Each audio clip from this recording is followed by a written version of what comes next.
Okay boys and girls, how are you all? Very very good morning. क्या हालचाल? सब ठीक? बढ़िया, मजे में एकदम। That's lovely. Good morning, good morning. अब मेरी बात ध्यान से सुनो। आज हम शुरू करने जा रहे हैं आपका revision session on liquidation of companies. Target है next 5 hours we should be able to complete this topic in the class from the revision point of view. और उसके बाद में हम कोशिश करेंगे कि आप सारे क्वेश्चंस किस तरीके से घर पर देखकर या सॉल्व कर आगे बढ़ेंगे। Is that okay? So write down the heading liquidation of the company.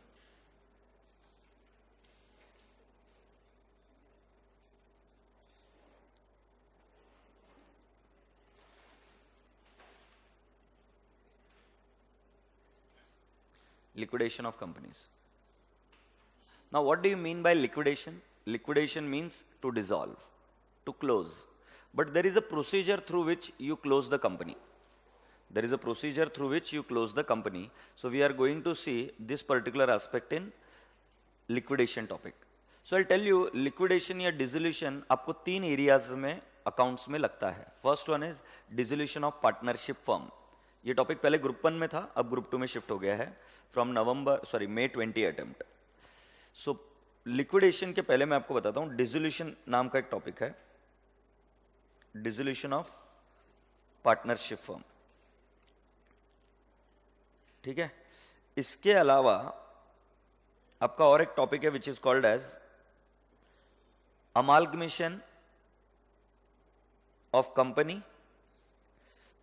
amalgamation of company and amalgamation of firms also. When I say amalgamation of companies, तो उसमें 2 कंपनियां होती है।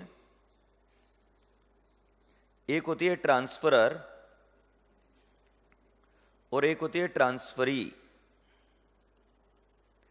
सो जो ट्रांसफरर कंपनी होती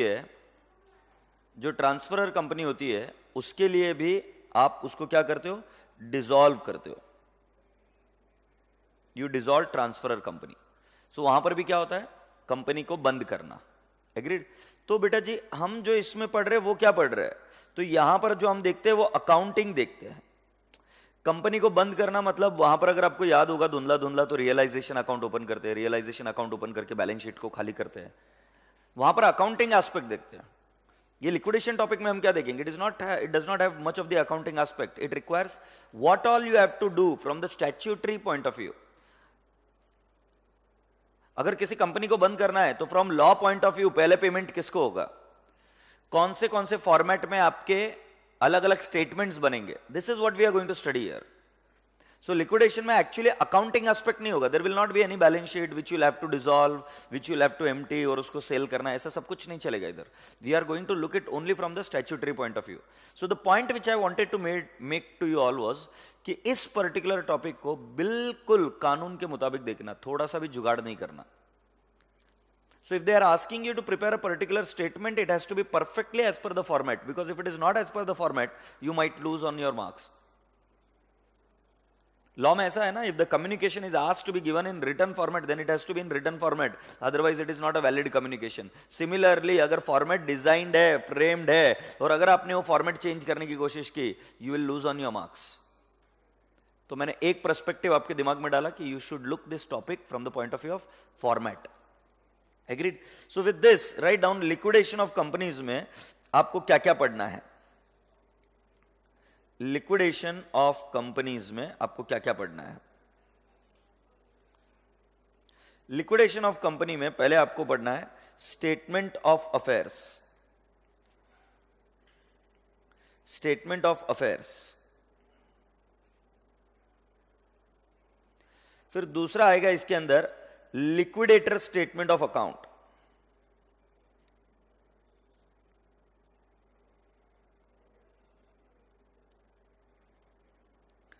लिक्विडेटर स्टेटमेंट ऑफ अकाउंट। और फिर इधर आएगा B list contributory. B list contributory. इसके अलावा और एक चीज जो मैं इस बार आपको बताऊंगा कि जो आपने कर जाना चाहिए, उसका नाम है overriding preferential creditors.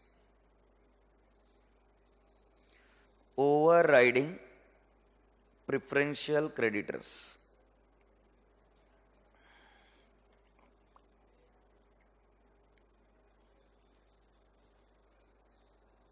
If you are ready, let me take you to the next step now. What is the first one? Statement of affairs. Then I will tell you liquidator statement of account and then B list contributory. Out of this, statement of affairs is thoroughly 100% format. No accounting. This is the format. Liquidator statement of account, I must say that it is only a cash book, but with a particular order. Liquidator statement of account is only a cash book, but with a particular format. B list contributory is nothing but law. Law का application है यहाँ पर. And overriding preferential creditor is also what? Application of law. तो क्या हमने perspective समझा गया कि कौन सी चीज को किस एंगल से पढ़ेंगे? Yes. So boys and girls, now what is statement of affairs? Let me explain you. Liquidation में होता क्या है कि there is something called as an authority under whose supervision liquidation is carried on. I don't want to get into which authority and all. I am not interested. In law, you will understand that. So there is an authority under whose supervision the liquidation is carried on. Now comes the question, why is this required? See, I'll tell you. There are variety of the way in which a company can be liquidated. There can be a compulsory liquidation. There can be a voluntary liquidation. Agreed? There can be liquidation by law. There are many reasons why a company can be liquidated. Debenture holder का payment नहीं हो रहा. Debenture holder might ask the respective authority to liquidate the company and pay their dues.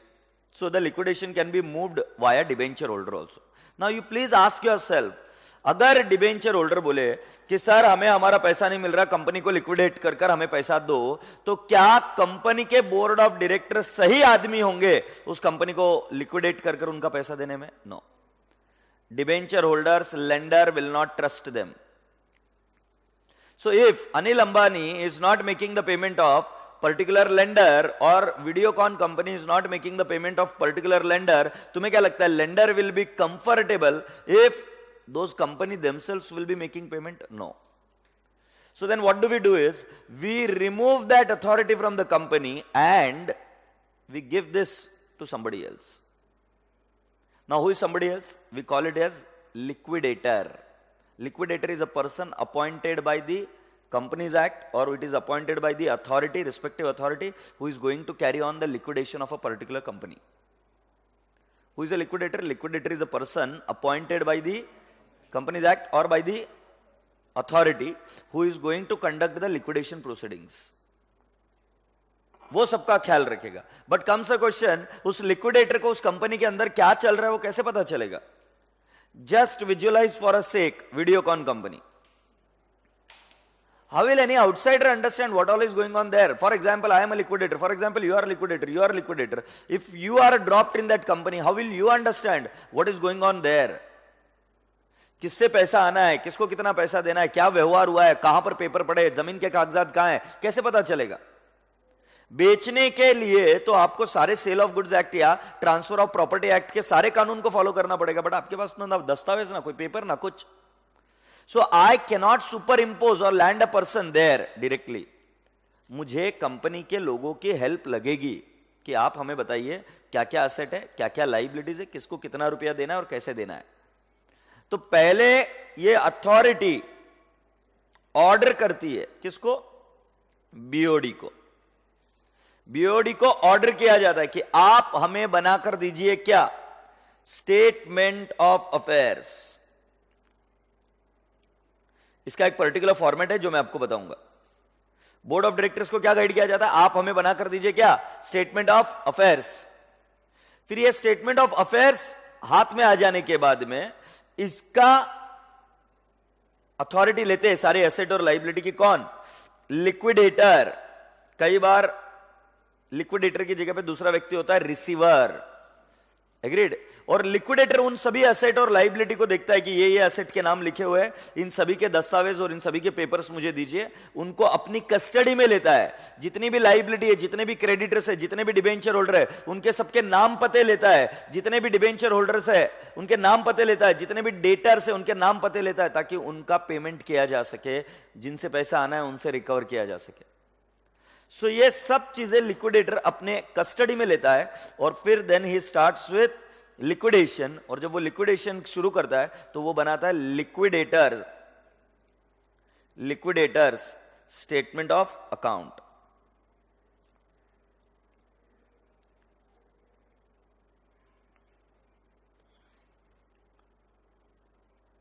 Agreed? पहले जो authority हुआ करती थी ये कोर्ट हुआ करती थी, अब बट कोर्ट पर ज्यादा बोझा आने लग गया, इसीलिए उन्होंने लिक्विडेशन के लिए नई अथॉरिटी बनाई है। अब ये अथॉरिटी गाइड करती है किसको? बोर्ड ऑफ डायरेक्टर्स को, और बोर्ड ऑफ डायरेक्टर्स को बोलता है कि तुम्हारे अगेंस्ट अपील आई हुई है या तुम्हारा वॉलंटरी लिक्विडेशन करना है, मतलब आप खुद ही लिक्विडेशन के लिए अप्लाई कर रहे हो, तुम्हारे शेयर होल्डर या तुम्हारे डिबेंचर होल्डर ने बोला, whatever may be the reason, वो उनको बोलेंगे कि आप हमें आपकी कंपनी का पूरा लेखा जोखा दो हमारे गिवन फॉर्मेट में। तो उनको एक फॉर्म दिया जाएगा, उस फॉर्मेट में पूरा क्या बना कर देंगे? Statement of affairs. आपकी जानकारी के लिए बता दूं, स्टेटमेंट ऑफ अफेयर्स पिछले 3 साल से कंपनी में क्या क्या हो रहा है इसका पूरी की पूरी जानकारी दी जाती है। बट एकेडमिक्स में थोड़ा सा मुश्किल हो जाता है, इसलिए 3 साल की जानकारी पूरी हम यहां पर नहीं दिखा पाते फॉर्मेट में। हम एक ब्रीफ आइडिया लेते हैं कि स्टेटमेंट ऑफ अफेयर्स कैसे बनता है यहां पर अपने टॉपिक के हिसाब से। सो स्टेटमेंट ऑफ अफेयर्स बनाने के बाद में वो दिया जाता है किसको? लिक्विडेटर को। लिक्विडेटर अपने पास सारी कस्टडी ले लेता है एसेट्स और लायबिलिटीज की, और उसके बाद में he starts liquidating, start making the payment, start realising the assets, and that is called as liquidator statement of account. So I think at this moment we can study this 2 aspect very clearly. What is one? Statement of affairs, and what is the other one? Liquidator statement of account. Having said this, statement of affairs को समझने के लिए पहले आप समझ आइए ABCDEFG और H, ऐसी 7 लिस्ट है। A stands for assets not specifically pledged. क्या बोलेंगे? assets not specifically pledged. तो लिखो assets not specifically pledged.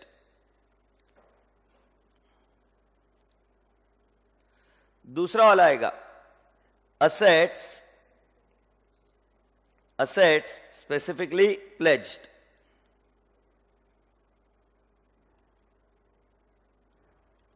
Assets specifically pledged.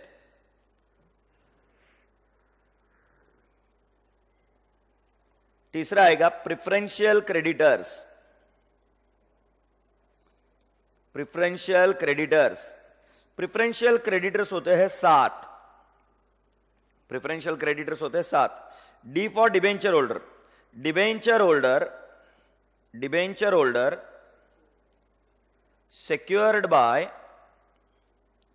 secured by floating charge.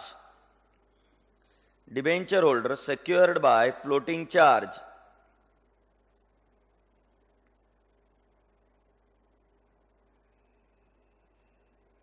Is unsecured creditors. Unsecured creditors.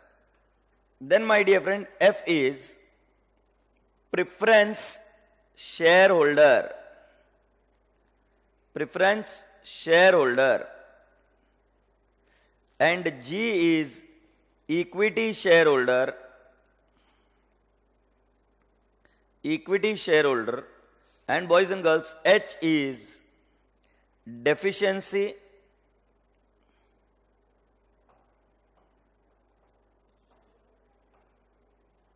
or surplus. H is deficiency or surplus. Is that okay?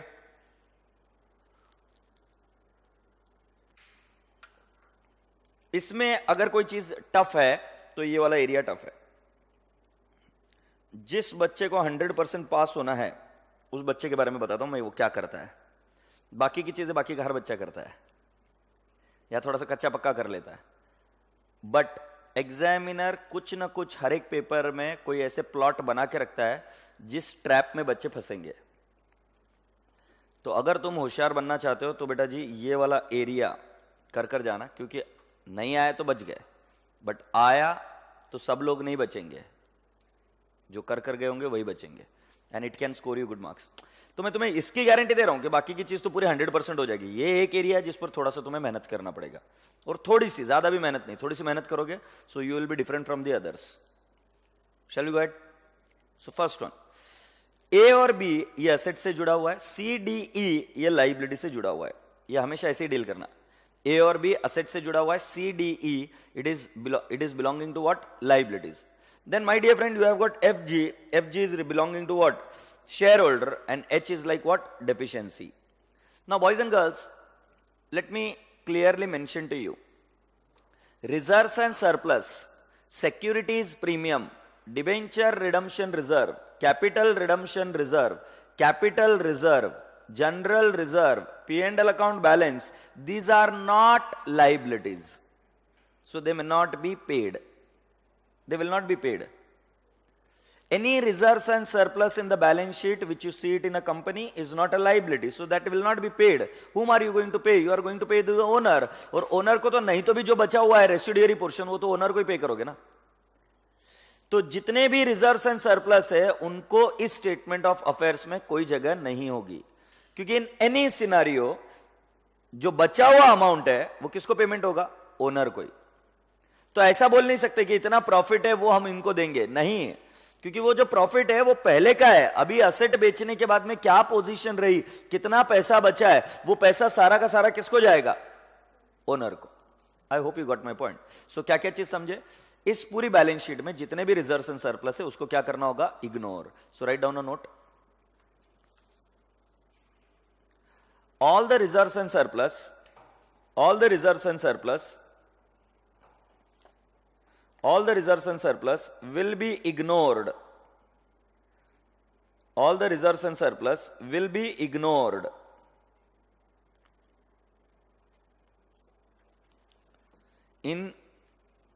in liquidation topic. मैंने पूरा liquidation topic ही बोल दिया.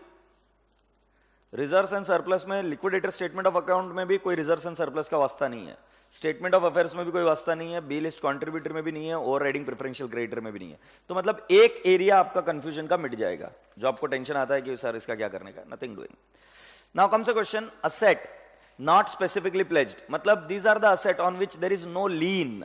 You understand what is lien? Lien मतलब किसी का और हक है क्या उस पर, हमने उस असेट को गिरवी रखा है क्या, whether a charge is created on that asset. agreed? charge समझते हो, charge मतलब क्या, वो asset गिरवी रखी गई है क्या. so always remember asset not specifically pledged मतलब these assets are free for disposal with the company. they are free for disposal towards the company. company can do whatever they want. so my dear friend, first point is done. Asset specifically pledged. Now what do you mean by asset specifically pledged? These are those assets which will be what? Mortgaged, pledged with creditors, with the debenture holder. Agreed? I would like to bring it to your notice. There are two types of charge. One is called as fixed charge, and the other one is floating charge. Now what is floating charge? I'll tell you. Suppose I tell you कि मैं आपको हक देता हूं कि आप मेरी सारी असेट के ऊपर तुम्हारा चार्ज रहेगा, और जब भी अगर मान लो तुम्हारा मेरा लिक्विडेशन होगा तो तुम्हारा पहला हक रहेगा, you can sell the asset, any asset, and you can take the money. That is called as floating charge on all the assets. Fix charge मतलब क्या, इनको एक ही दिया जाएगा, तुम्हारे हक में बिल्डिंग है, फिक्स चार्ज. तुमको हम क्या देंगे, बिल्डिंग. फ्लोटिंग चार्ज है कि फिक्स चार्ज है, फिक्स चार्ज है. जो मैं लिस्ट बी की बात कर रहा हूं, मैं ऐसी एसेट का जिक्र कर रहा हूं जिनके ऊपर फिक्स चार्ज है, ना कि फ्लोटिंग चार्ज. आई रिपीट, मैं लिस्ट बी में जो बात कर रहा हूं, मैं किसकी बात कर रहा हूं, फिक्स चार्ज की. I am not talking about floating charge. Floating charge है मतलब सारी एसेट के ऊपर चार्ज है, so it is not a part of list B, it is a part of list A. ठीक है. सो हम कहां तक पहुंचे भाई, बी में असेट स्पेसिफिकली प्लेज, यहां पर फिक्स चार्ज होने की जरूरत है, और इधर बैलेंस असेट इधर आएगी. आई रिपीट, फ्लोटिंग चार्ज भी, ओ आई एम सॉरी, उल्टा लिख दिया मैंने, उल्टा लिख दिया. ये फिक्स्ड इधर आएगा और बैलेंस सारी चीजें इधर आएगी. फ्लोटिंग चार्ज भी रहा तो ए लिस्ट में ही आएगी. Agreed? Then boys and girls, you are something referring now C list, preferential creditors. Preferential creditors basically 7 है. कितने हैं? 7.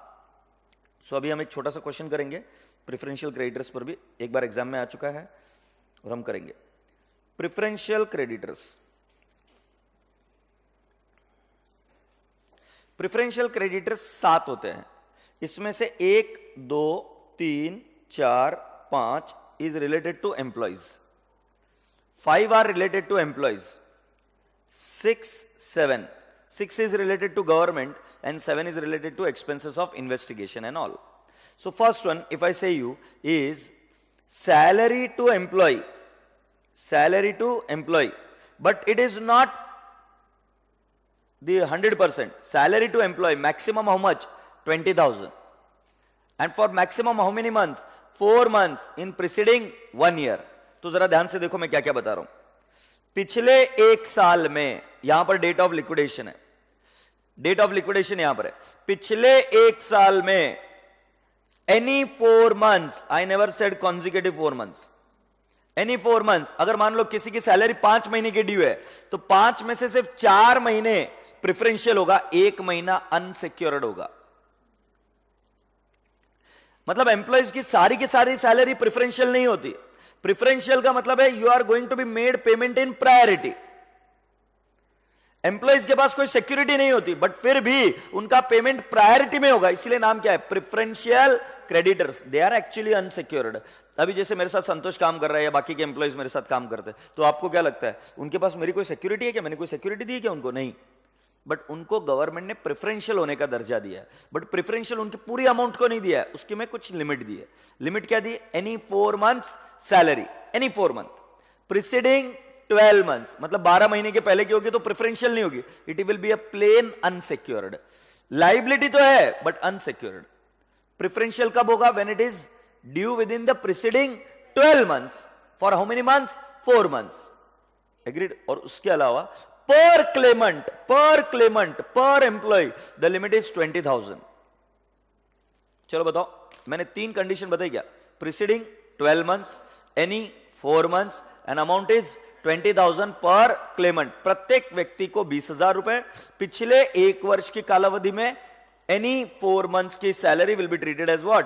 Preferential creditors. I hope you people appreciate this. Okay, so हमने लिखा, कहां पे लिखा भाई? Preferential creditors. ये लिखा तो था. ओ, तुमको याद है? राइट साइड में लिखा. सो सैलरी टू एम्प्लॉय है ना, इन preceding 1 year for 4 months, maximum 20,000. ये क्या हो जाएगा? प्रेफरेंशियल. और 20,000 के ऊपर हुआ तो क्या बन जाएगा वो? अनसिक्योर्ड. एग्रीड. 2 में क्या आएगा? 2 में आएगा बेटा जी एनी हॉलीडे लीव एनकैशमेंट. लिखूं उसको, और एक नाम है accrued holiday remuneration. Is that okay? इसके लिए कोई लिमिट नहीं है, नो लिमिट, नो लिमिट. ये लीव एनकैशमेंट आपने सुना होगा इनकम टैक्स एक्ट में. उसको यहां पर हम शब्द क्या बोलते हैं? Accrued holiday remuneration. Now third one में बोलूंगा आपको. It is called as amount standing to credit of provident fund और any staff welfare fund, any staff welfare fund.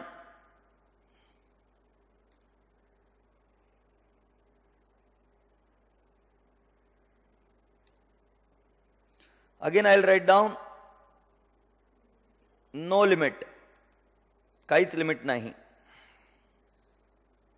Then fourth one, amount standing to the credit of provident fund or any staff welfare fund, no limit. अगर किसी का पैसा उनके staff welfare fund में पड़ा हुआ है तो उसको रीपेमेंट करने में कोई लिमिट नहीं है. और वो कैसा पेमेंट होगा? As a preferential creditor, priority में. वो अनसिक्योर्ड होता है बट फिर भी वो प्रायोरिटी में पेमेंट होगा. दूसरा, any amount payable by company as employer, any amount payable by company as employer towards staff welfare scheme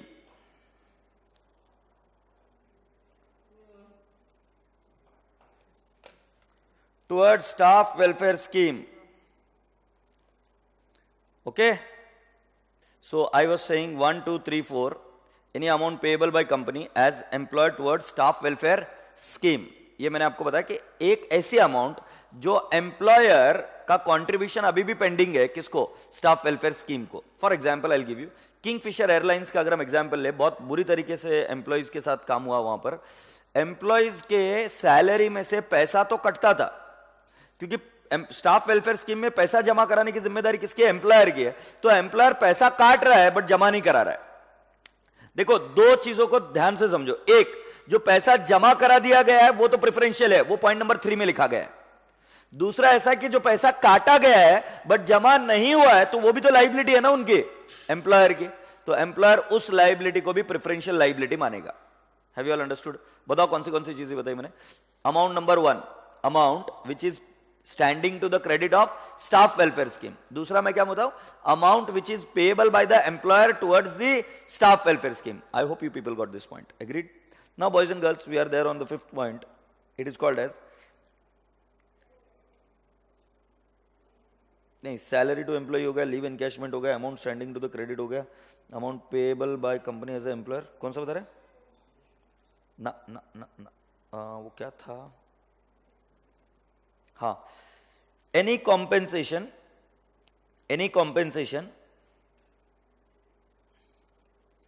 payable to employ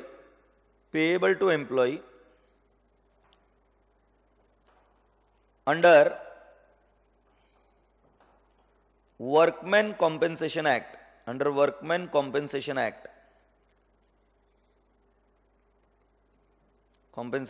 1923. So मैंने आपको बताया तो था 5 चीजें किससे जुड़ी हुई है? एम्प्लॉइज से. सो अगर मैं इसको शॉर्टकट में करूं तो सिर्फ सैलरी वाला पॉइंट इंपॉर्टेंट था. सैलरी कितने महीने की? 20,000 पर claimant, not per month, per claimant for any 4 months in preceding 12 months. First. Second one कौन सा था? Leave holiday remuneration या holiday remuneration. Accrued leave encashment या accrued holiday remuneration. Both are one and the same. Third one, any amount standing to the credit of the staff welfare fund, yes, scheme. Fourth one, amount which is payable by employer towards the staff welfare scheme. And fifth one, any amount payable to an employee under workman compensation act. Now boys and girls, ये 5 के बाद में छठा point government से जुड़ा हुआ है. So I write down 6th point and it is called as what? 6th point is called as tax duty और cess payable to government within preceding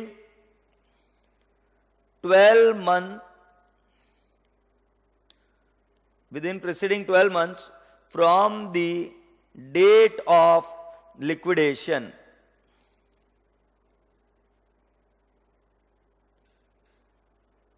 So what did I say? Tax, duty और cess payable की जगह मैं यहां पर लिखूंगा which has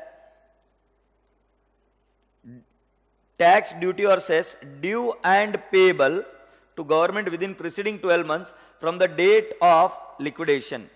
liquidation की तारीख से पिछले 12 महीने में जो भी टैक्स ड्यू और पेएबल हुआ है वो क्या बन जाएगा? Preferential creditor. सो सर, इसके पहले का कोई टैक्स रहेगा तो क्या वो ये नहीं रहेगा क्या प्रेफरेंशियल? वो रहेगा अनसिक्योर्ड. जो पिछले 12 महीने में ड्यू और पेएबल हुआ है उसको हम क्या बोलते हैं? प्रेफरेंशियल. अब कई सारे बच्चे यहां पर कंफ्यूज हो जाते हैं. So let me explain you what does that. मैं आपसे एक क्वेश्चन पूछता हूं, एक्सक्यूज मी, मैं आपसे क्वेश्चन पूछता हूं, ड्यू का मतलब क्या है? एक एग्जांपल देखना. मान लो मुझे ईयर 2015-16 के लिए अभी नोटिस मिलती है टैक्स भरने की. तो tax is related to 15-16 but it has become due in the current year. Tax is related to what? 15-16, but it has become due in what? Current year. So it does not only prima facie depends कि कौन से year का tax है. It depends upon कि वो due कौन से कब हो रहा है, आपको नोटिस कब मिला है उसका.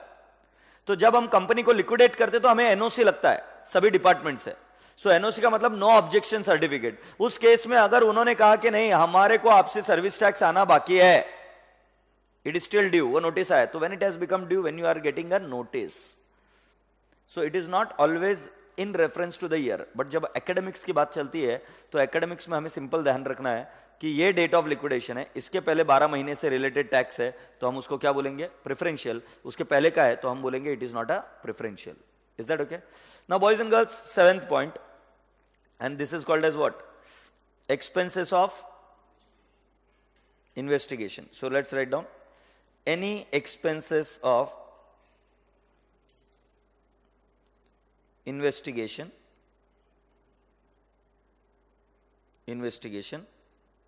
बस इतना लिखकर काफी है. Now why did I say any expenses of investigation? होता क्या है कि कंपनी जब डिसॉल्व होती है, so sometimes you have to incur the expenses of investigation what has gone wrong. Same would be the case with Videocon and other companies. Investigation हुआ उनका, investigation होते वक्त जो व्यक्ति उसका इन्वेस्टिगेशन करता है, he is going to charge some money. So that expenses of investigation is also included as what? Preferential creditor. ये 7 पॉइंट आपको याद होना चाहिए, मतलब होना चाहिए, कैजुअली नहीं लेकर जाना. प्रेफरेंशियल क्रेडिटर्स कितने? 7. So first one I'll tell you, what is that?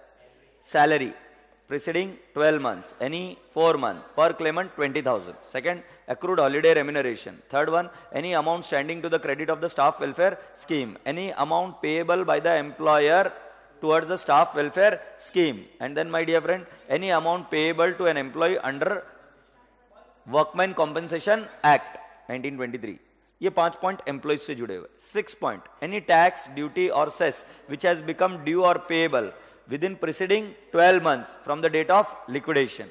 And the last one was expenses on investigation. Boys and girls, ये जितने भी 7 पेमेंट मैंने आपको बताया ये बनते हैं प्रेफरेंशियल. इसका मतलब बचे हुए जो पेमेंट है वो अनसिक्योर्ड माने जाते हैं. सो एम्प्लॉइज की सैलरी 7 महीने की अगर है तो 4 महीने का प्रेफरेंशियल माना जाएगा, बचे हुए 3 महीने का क्या माना जाएगा? अनसिक्योर्ड. जो प्रेफरेंशियल है उतना पेमेंट उनको जल्दी कर दिया जाता है, जो अनसिक्योर्ड है उनका जैसे जैसे नंबर आता है वैसा पेमेंट होता है. से यस, प्रेफरेंशियल के साथ साथ और एक कॉन्सेप्ट है that is called as overriding preferential creditors. That is called as what? Overriding preferential creditors. एकदम ध्यान से सुनना मैं क्या बोल रहा हूं, एकदम ही ध्यान से सुनना. ओवरराइडिंग प्रेफरेंशियल क्रेडिटर्स क्या होते हैं?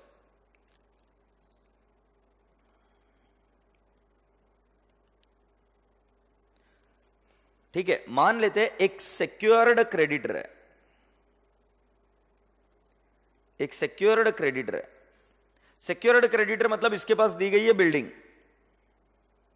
अब इसको क्या चिंता है, इसको तो पेमेंट मिलेगा, बिल्डिंग बेचेंगे तो इसको तो पेमेंट मिलेगा, but by virtue of an provision इसको पूरा पेमेंट नहीं मिलेगा. मान लेते सिक्योर्ड क्रेडिटर्स का 10 लाख है, बिल्डिंग से रुपए आने वाले हैं 9 लाख.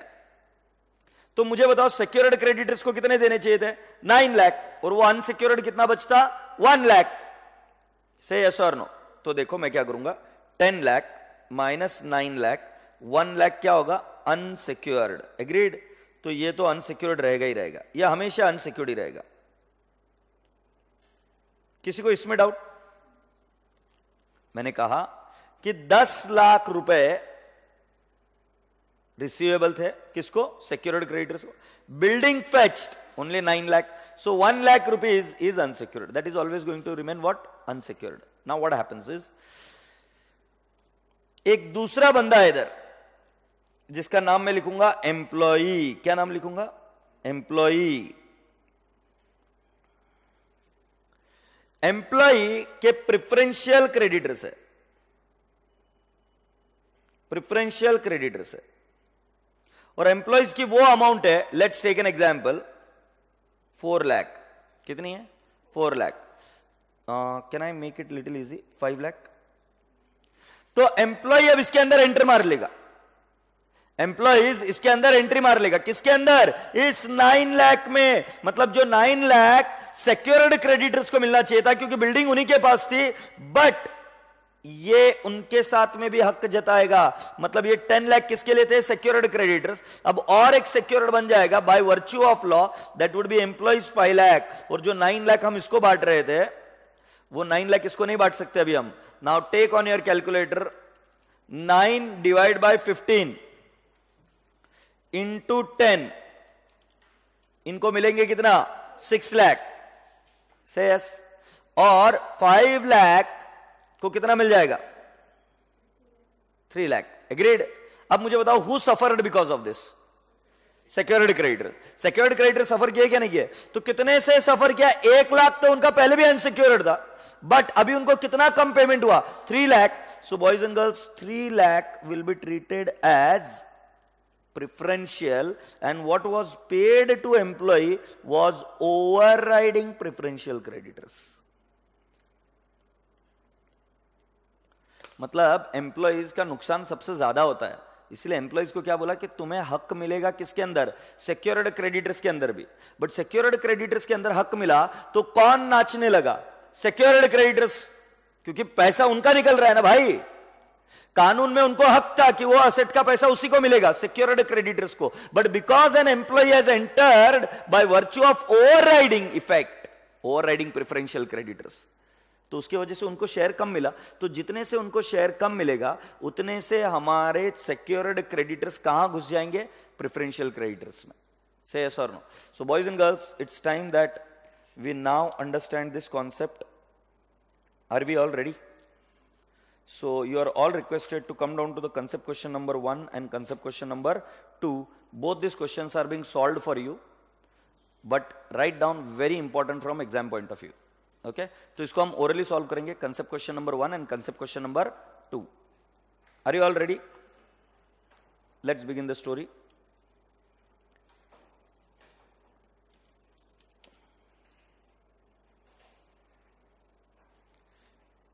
बेटा प्रेफरेंशियल क्रेडिटर्स क्या क्या होते हैं वो इधर लिखा हुआ है. सो प्रेफरेंशियल क्रेडिटर्स में एक बार बता देता हूं. All revenue tax cess rates due to central state और local authority, the amount should have become due और payable within 12 months before the winding up order liquidation के. Next, wages and salary to an employees, the wages and salary for 4 months must be due within 12 months next preceding to relevant date. The amount shall not exceed presently how much? 20,000 per claimant. Then accrued holiday remuneration, is there any limit? No limit. Then all amount due in respect of contribution payable by the company as an employer. याद आ रहा है क्या? Amount payable by employer towards what? Staff welfare scheme as employer under any law. Now next, fifth, compensation payable under Workmen's Act and all sum due to any employee from provident fund, gratuity fund, pension fund, etc. ये मैंने ऐसे लिखा था, any sum standing to the credit of the staff welfare scheme. And the last one, any expenses of investigation under the Companies Act. I hope you appreciate this. Now with this concept question number 1. Calculation of preferential payment. From the following, calculate preferential payment in case of X Limited, which went into liquidation on 1/4/2006. From the following, calculate preferential creditors which went into voluntary liquidation on 1/4/2006. What are those? Owing to government for tax due and payable. For 4, 5 and 5, 6, I am asking you, कौन सी date of liquidation है? 1/4/2006 है क्या? उसके कितने महीने पहले चले जाएंगे? 12 months. तो कितना दिन आ जाएगा? 31 March 2005. 31 March 2005 से लेकर 1 April 2006, एक साल हुआ क्या? कौन सा वाला टैक्स प्रेफरेंशियल मानेंगे? ये वाला प्रेफरेंशियल मानेंगे क्या? ये जाएगा लिस्ट सी में, बट ये कहां जाएगा? It will go in list E, क्योंकि ये क्या है? अनसिक्योर्ड. याद आ रहा है ना? हैप्पी? आगे, owing to government for telephone, electricity and water. Do you think so it is a tax? Do you think so it is a tax? No. हम गवर्नमेंट से पानी लेते हैं और उसका पेमेंट कर रहे हैं, तो वो टैक्स नहीं है. मैंने ऐसा कहीं नहीं बोला any amount payable to the government. Tax क्या होता है? टैक्स के लिए कोई कंसिडरेशन नहीं होती है, टैक्स तो देना ही पड़ेगा. बट अगर तुम गवर्नमेंट से टेलीफोन लाइन नहीं लेते हो तो पैसा नहीं देना है. Agreed? So then my dear friend, this is not tax. So write down, this is list E. ये अनसिक्योरिटी है, ये C में नहीं जाएगा, है ना? Now next, wages and salaries of a supervisor X for 5 months at the rate of rupees 4,000 per month. मुझे बताओ कितने महीने अलाउड है, 5 महीने या 4 महीने? 4 महीने। सो कैन आई नॉट से 4 इंटू 4,000 कितना आता है? 16,000। तो 16,000 क्या बनेगा? 20,000 के अंदर लिमिट है क्या? 16,000 विल बिकम प्रिफरेंशियल। बट बेटा बचा हुआ क्या करेंगे? Unsecured, right? लिस्ट ई। सो लिस्ट सी में हम लिखेंगे 16,000, लिस्ट ई में लिखेंगे 4,000। आगे बढ़े। wages and salaries of a supervisor Y for 4 months at the rate of 6,000 per month. So now take on a calculator 6,000 into 4 months, 24,000। 4 महीने का अलाउड है क्या? Yes, but maximum limit कितनी है? 20,000। So हम कितना लेंगे? 20,000 list C and 4,000 list E। So list C 20,000 and list E 4,000. Do you all appreciate? Boys and girls, then I take you to the next step, E. Accrued holiday remuneration, 21,000. Did I explain you any limit? No limit. So can I say list C is how much? 21,000. Then compensation due to supervisor W, 21,000 under Workmen Compensation Act. How much will I take? Any limit? No limit. So 21,000 as list C. And then provident fund, pension fund and gratuity fund due to supervisor P, 21,000 किस में जाएगा? List C। बताओ कितना जाएगा? 21,000। Do you all appreciate? Now take on your calculator जितना हमने list C लिखा है, 21,000 plus 16,000 plus 20,000 plus 21,000 plus 21,000 plus 21,000, 1,20,000 आ रहा है क्या? So this is treated as what, my dear friend? Preferential creditor as per list C. But मैंने आपको यहां पर थोड़ा सा और विस्तार से बताया कि बेटा जी लाइबिलिटी तो है, लिस्ट सी मतलब पेमेंट थोड़ा पहले होगा, लिस्ट ई मतलब पेमेंट अनसिक्योर्ड के तौर पर होगा। एग्रीड? तो लिस्ट सी समझ में आया? Now boys and girls, it's time that we understand something called as overriding preferential payment, and so we are here on point number 6.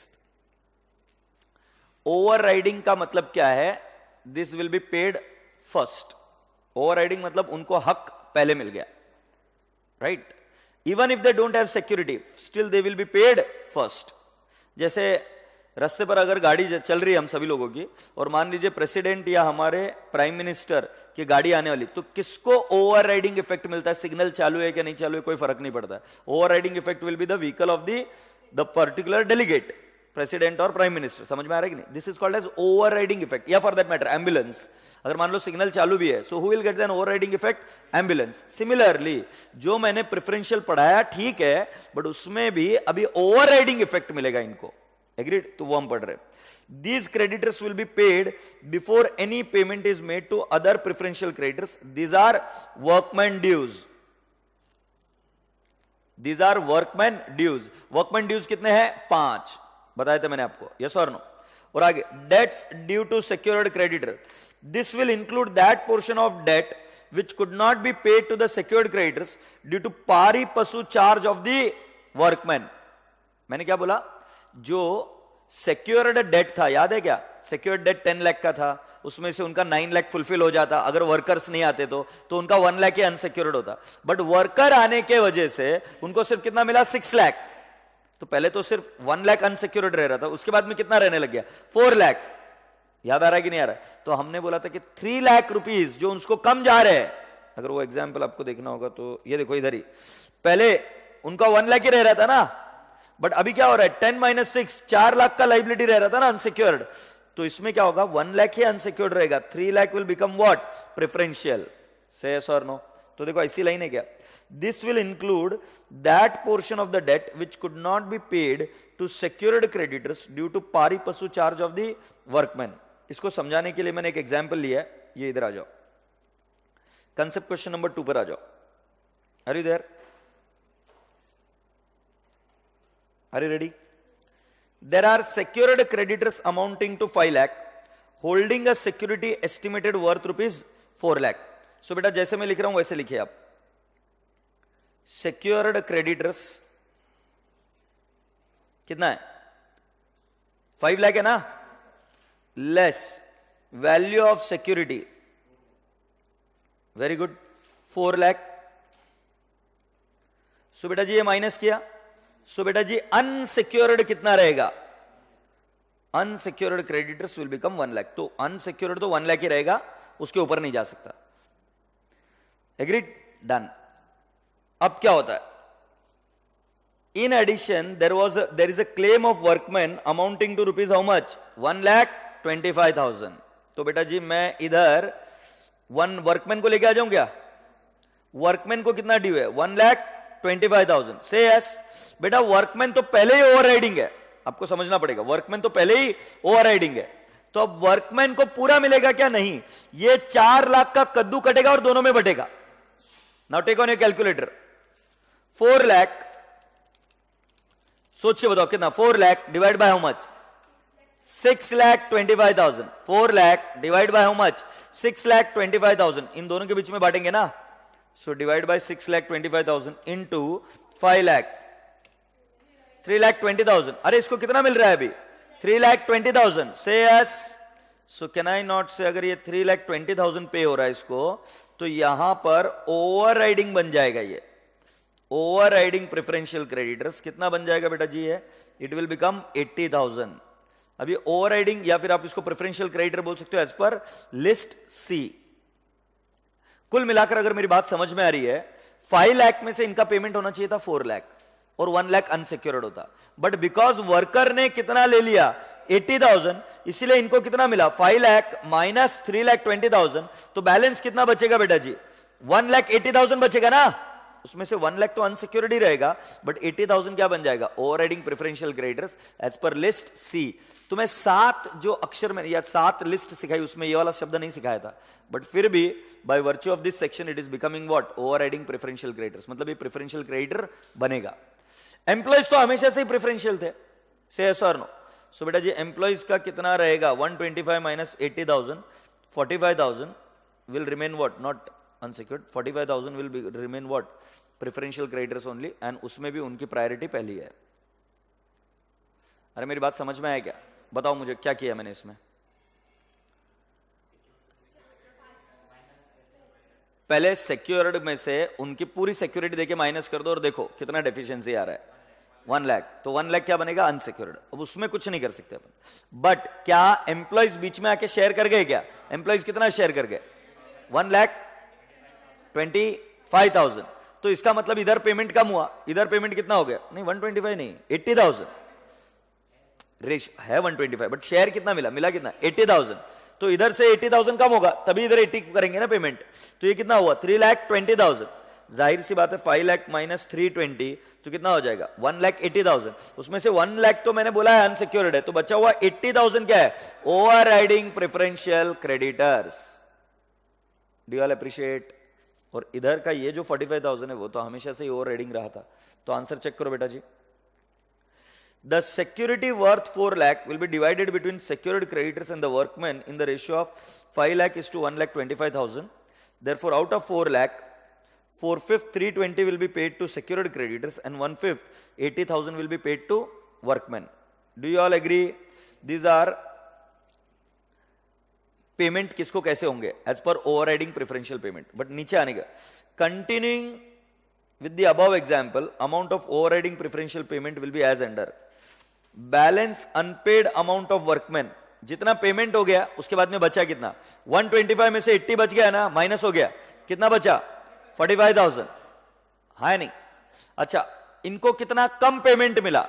80,000 से कम पेमेंट मिला ना, जो वर्कर ने शेयर कर लिया था।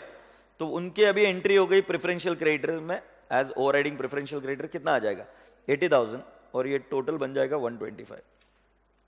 समझ गए क्या? तो मैं आपसे पूछूं कैसे जाएंगे? जो 7 पेमेंट थे उनमें से 5 पेमेंट ओवरराइडिंग है एम्प्लॉइज से जुड़े हुए। बिकॉज ये ओवरराइडिंग है तो ये क्या करते हैं, ये जो सिक्योरिटी होती है इनमें भी जाके शेयर कर लेते हैं। मतलब अगर कोई सिक्योर्ड क्रेडिटर्स है तो पारी पशु उसमें भी शेयर कर लेते। तो अब एम्प्लॉइज का तो पेमेंट हो गया, बट एम्प्लॉइज का पेमेंट होने की वजह से किसी को पेमेंट कम मिला, तो जिस व्यक्ति को पेमेंट कम मिला वो एंट्री मार लेगा किसके अंदर, प्रेफरेंशियल क्रेडिटर्स। तो फिर ओवरराइडिंग प्रेफरेंशियल क्रेडिटर्स, एम्प्लॉइज तो थे ही पहले से, एम्प्लॉइज को तो ओवरराइडिंग बोलते ही है ना, उसमें और एक व्यक्ति का नाम ऐड हो जाता है, the unpaid amount of unsecured creditors because of sharing with employees. समझ में आया कि नहीं आया? So those both will become what, preferential creditor. इसको सॉल्व करने का तरीका मैं दोबारा एक बार बताना चाहूंगा। आपको क्या करना होता है, 5 लाख लिखना होता है पहले इनको पेमेंट कर दो 4 लाख, और इधर से ये क्लियर हो जाएगा कि 1 लाख क्या है, 1 लाख तो अनसिक्योर्ड है भाई। फिर अभी एम्प्लॉइज को एंट्री मारो, एम्प्लॉइज कितने हैं, 1,25,000। अब ये 4 लाख इनको मिल सकते क्या, नहीं, तो 4 लाख इनको नहीं मिल सकते, तो कितने मिल रहे, 3,20,000। तो अब 5 लाख माइनस 320 कितना आ रहा है, 1,80,000। मतलब 1 तो अनसिक्योर्ड था ही, अब 80,000 क्या बनेगा, it will not be part of unsecured, it will be shown as a part of list C preferential, और उसको हम नाम क्या बोलेंगे, ओवरराइडिंग प्रेफरेंशियल क्रेडिटर्स। एम्प्लॉइज तो हमेशा से ओवरराइडिंग रहे, मैंने बताया एम्प्लॉइज को 5 पेमेंट को सबसे पहले करना होता है, तो इनको यहां पर भी पेमेंट किया, कितना मिल गया इनको यहां पर 80,000। सो बचा हुआ कितना है 45,000, ये भी ओवरराइडिंग प्रेफरेंशियल क्रेडिटर ही रहेंगे। मतलब अब ओवरराइडिंग टोटल कितना रह गया 125। से यस और नो? वैसे भी अगर मान लो इनको पेमेंट नहीं होता एम्प्लॉय को, तो भी कितना रहता ओवरराइडिंग 125 ही। से यस और नो? बॉयज एंड गर्ल्स, इसके साथ ही अभी हमारा एक कॉन्सेप्ट खत्म हुआ, ओवरराइडिंग प्रेफरेंशियल क्रेडिटर्स। बच्चों हम कहां पर थे, list A asset not specifically pledged, list B asset specifically pledged. Preferential creditors क्या होते हैं वे मैंने अभी आपको सिखाया। अभी मैं दूसरा बोल रहा हूं, debenture holder secured by floating charge. इधर एक हिच है, इधर एक एडजस्टमेंट है, ध्यान से सुनो। If debentures are secured by fixed charge, it will not be part of list D, it will be part of list B. यहां पर मैंने बोला फ्लोटिंग चार्ज, अगर फिक्स्ड चार्ज है तो बी में चला जाएगा। Debenture holder secured by floating charge, सारी एसेट के ऊपर अगर आपका चार्ज है, then you will come in what, list D. But अगर सारी एसेट पर आपका चार्ज नहीं है, then you will enter what, list B. I hope you people are getting my point. Agreed? तो लिखिए एक note, debenture holder with floating charge, debenture holder with floating charge, list D, debenture holder with floating charge, list D.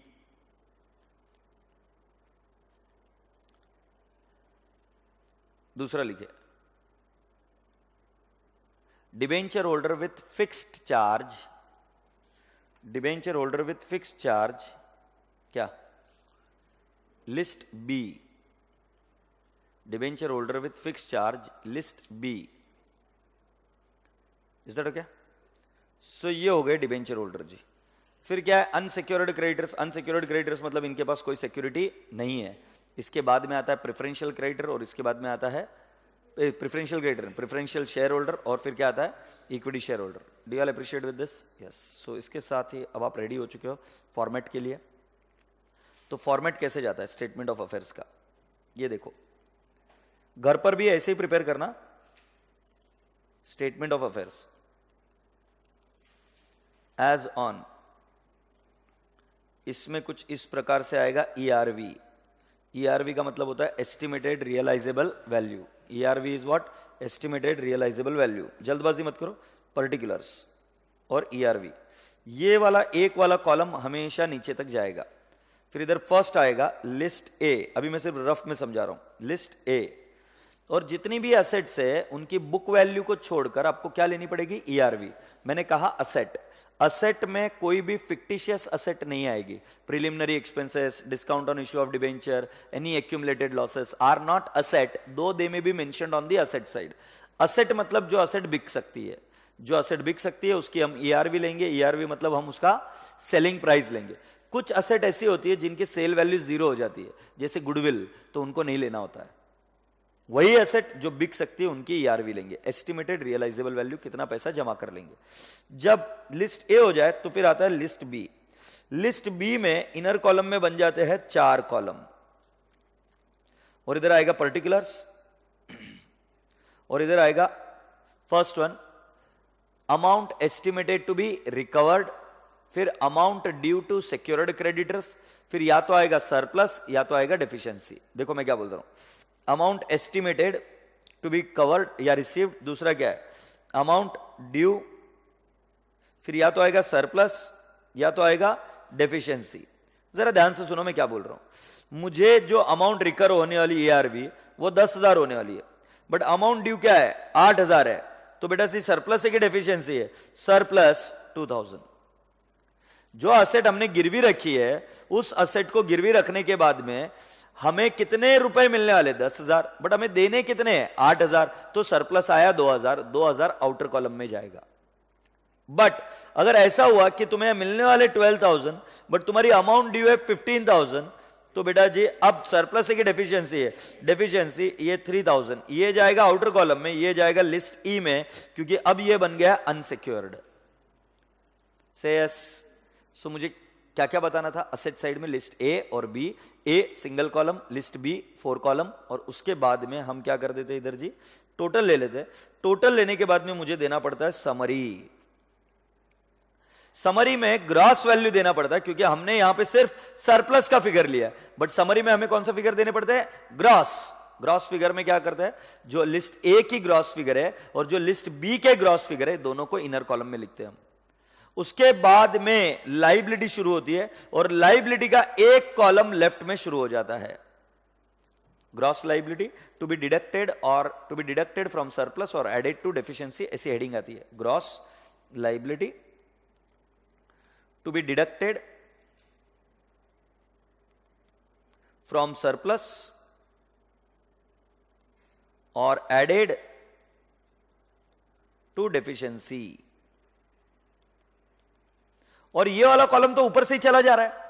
अब जरा ध्यान से सुनिए, इसमें हम क्या क्या करेंगे, इसमें दोबारा लिस्ट बी का जिक्र होता है, इसमें दोबारा लिस्ट बी का जिक्र होता है, क्योंकि लिस्ट बी में सिर्फ एक चीज नहीं थी, 2 चीजें थी, एक असेट थी, असेट असेट साइड में दिखाई, एक चीज है लाइबिलिटी। सो ऊपर असेट के साइड से बताया, नीचे लाइबिलिटी के एंगल से बताना है। Amount estimated to be covered by asset specifically pledged, जैसे अगर यहां पर आप देखेंगे तो पहले केस में 8,000 पूरी कवर हो गई थी, बट दूसरे वाले केस में 15,000 की हमारी लाइबिलिटी थी, बट हमने कवर कितनी की, सिर्फ 12,000। तो हम वर्ड क्या यूज कर रहे हैं, amount estimated to be covered by asset specifically pledged. ऊपर जो है वो सरप्लस डेफिसिट निकालने का काम है, असेट के एंगल से सोचा, नीचे लाइबिलिटी के एंगल से सोच रहा हूं कि भाई कितनी अमाउंट हमने नहीं, कितनी अमाउंट हमने क्लियर की, पे किया। तो पहले वाले केस में तो 8,000 पूरा पे कर दिया, दूसरे वाले केस में 15,000 की लाइबिलिटी, बट पे कितना किया, सिर्फ 12,000। Amount estimated to be covered by list B, agreed. So बेटा जी लिस्ट बी एक बार आता है कि 2 बार आता है, 2 बार, पहले एसेट साइड में एसेट के एंगल से, दूसरे केस में लाइबिलिटी के एंगल से। इधर मान लो मैंने 12,000 या 8,000 लिखा, बट ध्यान रहे इधर हमेशा नील ही लिखेंगे। Now you will ask me the question why nil, क्योंकि बेटा जी हमने ऊपर उतना पेमेंट कर कर ऑलरेडी आउटर कॉलम में फिगर लिया था ना इधर। सो जब मैं 2,000 का फिगर ले रहा हूं तो जाहिर सी बात है, कॉमन सेंस की बात है कि मैंने ऑलरेडी उसका पेमेंट कर दिया है, तो मैं दोबारा इस कॉलम में पेमेंट का जिक्र नहीं करूंगा, यस और नो। उसके बाद में आता है आपका लिस्ट सी, जो भी लिस्ट सी के आइटम है वो पेमेंट कर दीजिए, उसको लेफ्ट साइड में भी लिखिए और राइट साइड में भी लिखिए, और फिर इधर आएगा जितना बचा हुआ पैसा। फिर किसका पेमेंट का नंबर आएगा, लिस्ट डी का, इधर भी पेमेंट कीजिए, इधर भी पेमेंट कीजिए।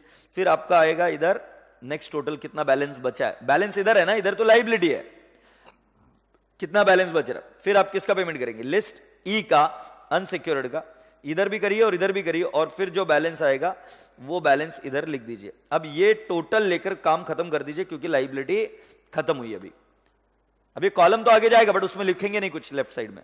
और फिर बेटा जी आपका आएगा प्रेफरेंस शेयर होल्डर, अगर उनके डिविडेंड इन अरियर्स है तो वो भी दिखाएंगे, और फिर आएगा आपका इक्विटी शेयर होल्डर। से यस, रिजर्व्स एंड सरप्लस की कोई जगह नहीं, फिक्टिशियस एसेट की कोई जगह नहीं।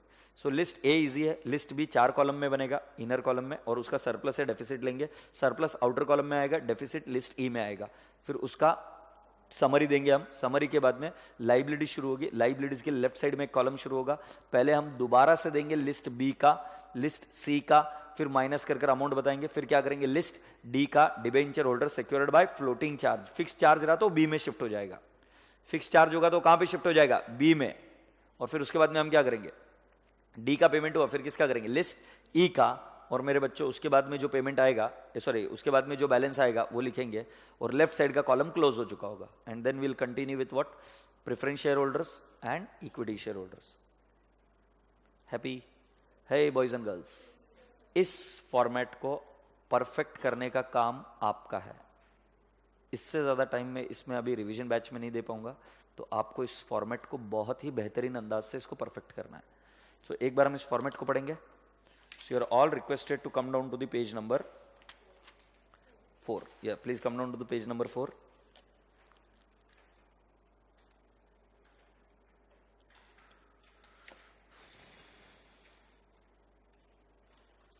ठीक है, क्या क्या लिखा है? Asset not specifically pledged as per list A, ERV है। ERV का मतलब estimated realisable value. You have got cash in hand, marketable security, calls in arrears. Highlight the word calls in arrears. Calls in arrears will be treated as an asset. Calls in arrears. Trade debtors, stock in trade, machinery, total A. Easy है? फिर उसके बाद में asset specifically pledged as per list B. क्या बोलेंगे बेटा जी इसको? Particulars, ERV due to secured creditors, deficiency ranking as unsecured, surplus carried it to the last column. Do you all appreciate? Then my dear friend आप बोलोगे estimated surplus from asset specifically pledged. Surplus मतलब अगर इधर surplus आया तो वो, deficiency आई तो कहां जाएगा, लिस्ट ई में। Appreciate this. तो ये यहां पर हमने लिखा सरप्लस। फिर अभी आपका क्या आएगा, estimated total assets available for preferential creditors, debenture holders by floating charge and what, unsecured creditors. ये आ गया A प्लस बी। अब ये लाइन कैसे बनाते देखो, एस्टिमेटेड टोटल असेट अवेलेबल किसके किसके लिए, लाइबिलिटी कौन सी है, preferential creditors, debenture holders and unsecured creditors. Line अपने आप बना पाओगे क्या? Estimated total assets available for what, preferential creditors, debenture holders and unsecured creditors. Happy. इसके बाद में हम समरी देते हैं, समरी इनर कॉलम में आती है। फिर अगर आपने ध्यान से देखा होगा तो gross liability to be deducted from surplus और एडेड टू डेफिशिएंसी। एक कॉलम नेक्स्ट लेफ्ट में बना गया और एक कॉलम पर्टिकुलर्स, और ये राइट वाला कॉलम तो चल ही रहा है। अब आगे लिस्ट बी को दोबारा लिखना पड़ेगा क्या? सो देखो मैंने क्या लिखा, secured creditor as per list B to the extent to which claims are expected to be covered by asset specifically pledged. Right side में जानबूझकर मैंने लिखा निल क्योंकि उसका पेमेंट हो चुका है। लेफ्ट साइड में कितनी अमाउंट कवर हुई उसका जिक्र करो, यस और नो, मतलब जितना पेमेंट हुआ वो लिखिए। फिर preferential creditor as per list C. अब मैं आपको भली बातें समझा चुका हूं कि प्रेफरेंशियल क्रेडिटर 7 होते हैं, वो भी आपको आइडेंटिफाई कर लिखना पड़ेगा। फिर estimated balance of asset available. बेटा प्रेफरेंशियल क्रेडिटर का पेमेंट हो गया ना, पहले किसके किसके लिए पैसा अवेलेबल था, preferential creditor, debenture holder, unsecured creditor. अब इसमें से एक का पेमेंट हो गया तो अभी लाइन क्या लिखेंगे, estimated surplus of asset available for debenture holder secured by floating charge and unsecured creditors. देख लो debenture holder and unsecured creditors है क्या। अब किसका पेमेंट करेंगे, डिबेंचर होल्डर। सो बेटा जब मैं डिबेंचर होल्डर बोलूं so it will also include any outstanding interest. Debenture holder means not only the principal amount, it will also include any outstanding interest. So हमने क्या लिखा, debenture holder secured by floating charge as per list D. Left side में भी less होगा, right side में भी less होगा, agreed. Left side में टोटल ले रहे इनफैक्ट। फिर अब इसके बाद की लाइन में हम क्या लिखेंगे, एस्टिमेटेड डेफिशिएंसी और surplus as regards to debenture holder. यहां पर लाइन थोड़ी सी चेंज हुई है। इसके पहले तक हम लाइन कैसे लिखते थे, estimated surplus available for debenture holder and preferential creditor, है ना, sorry preferential creditor, debenture holder, unsecured creditor. फिर धीरे धीरे एक एक को कम कर रहे थे, बट जब लास्ट में एक ही बचा तो हम इसको कैसे लिखते हैं कि एस्टिमेटेड सरप्लस और deficiency as regards to debenture holder. फिर किसका पेमेंट करेंगे, अनसिक्योर्ड क्रेडिटर्स का।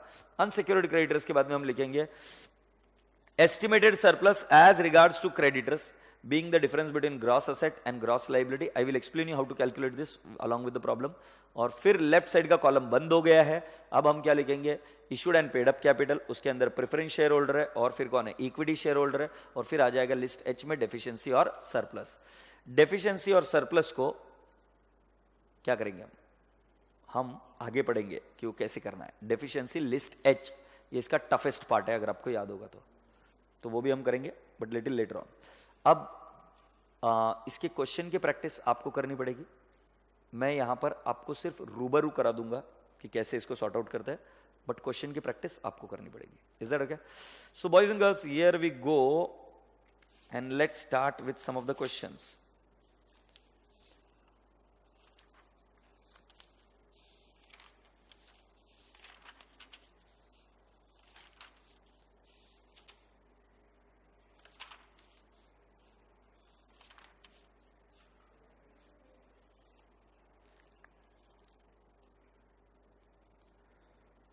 So come down to,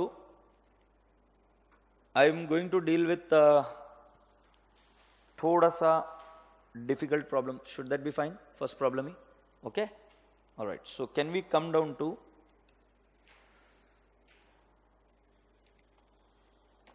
pen drive के स्टूडेंट्स जो रिवीजन बैच कर रहे हो, आपके क्वेश्चन आपके नोटबुक में या सॉरी टेक्स्ट बुक में सीक्वेंस में लगाए हुए रहेंगे, क्योंकि मैं रेगुलर बैच के स्टूडेंट्स के लिए ले रहा हूँ ये रिवीजन बैच, तो उनके लिए मैं क्वेश्चन नंबर अलग बता रहा हूँ, बट आपके लिए वो सारे क्वेश्चंस एक सीक्वेंस में रहेंगे.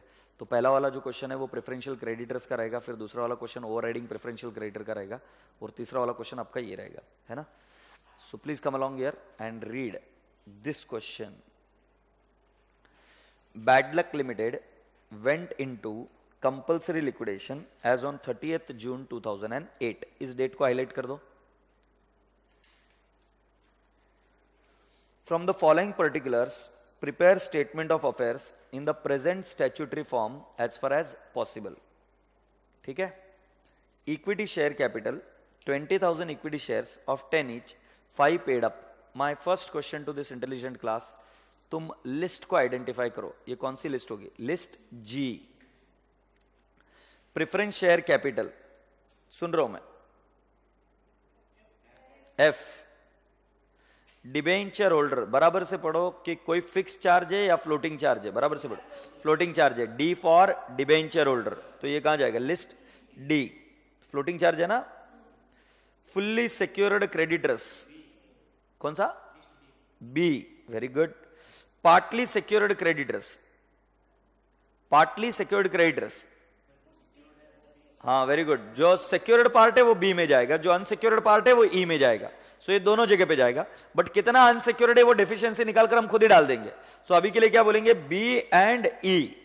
जो सिक्योर्ड है वो बी में, जो अनसिक्योर्ड है वो ई में.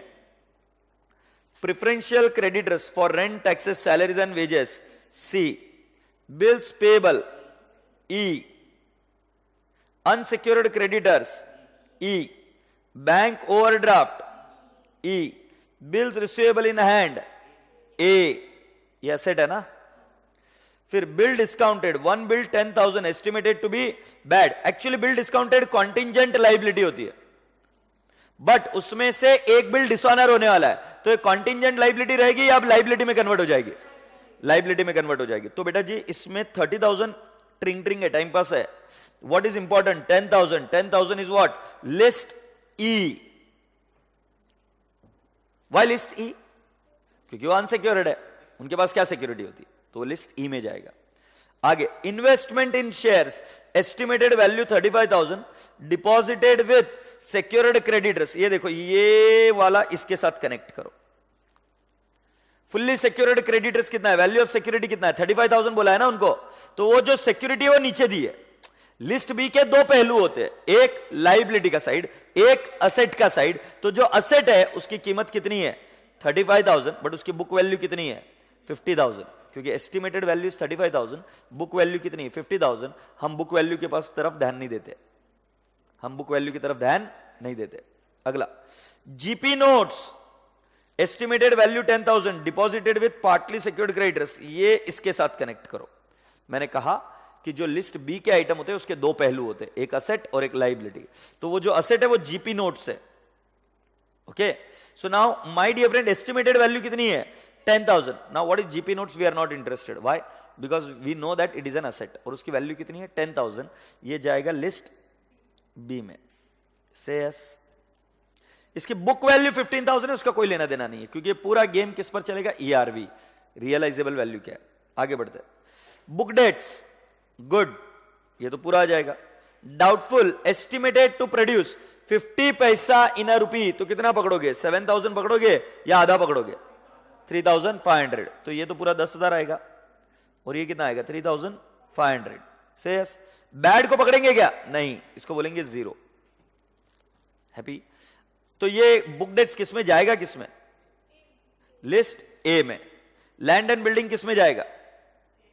ए में। स्टॉक किस में जाएगा? ए में। Machinery A. Cash in hand A. Is that okay? So boys and girls, without wasting further time, let's start with the question.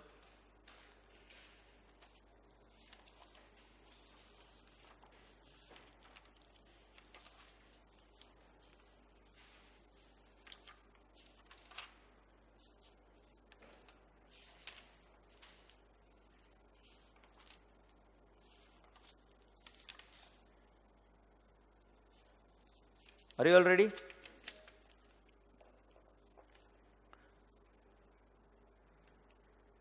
My first question to you all is, what is the name of the company? Bad Luck Limited.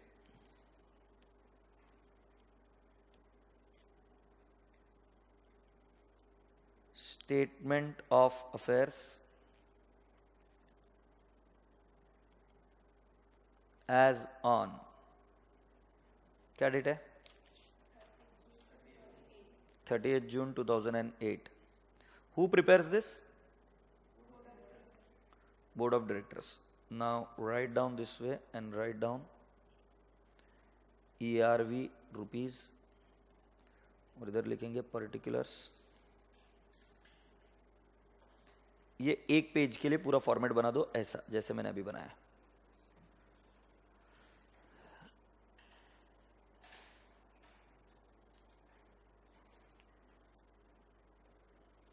बना दिया format? सो अभी हम first लिखेंगे assets not specifically pledged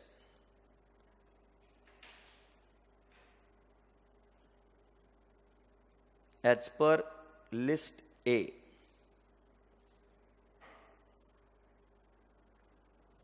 assets not specifically pledged as per list A.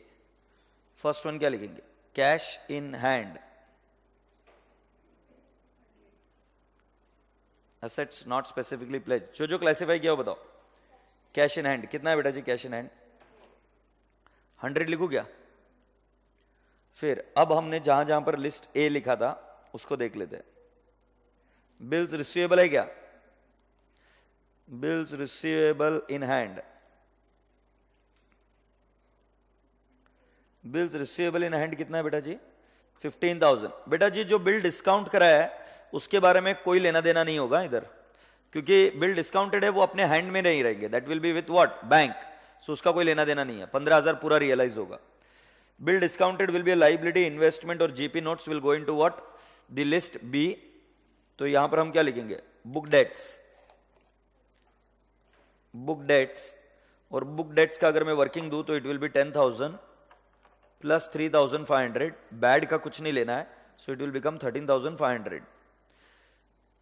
Then my dear friend, you have got land and building. Temperature कम किया क्या? नहीं। हाँ, लैंड एंड बिल्डिंग कितना लिखेंगे? 1 लाख। हमें ईआरवी लेनी होती है। लैंड एंड बिल्डिंग के बाद में stock in trade. Stock in trade, you are right, you should take 40,000. and machinery and tools कितना लेंगे आप? Machinery and tools you are going to take 2,000।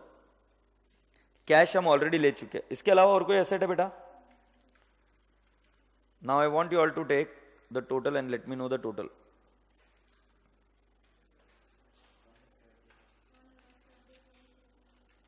$1,70,600, 15,000 plus 13,500 plus 1 lakh plus 40,000 plus 2,000, it will turn out to 1,70,600. दूसरा क्या लिखेंगे अभी? Assets specifically pledged as per list B. Assets specifically pledged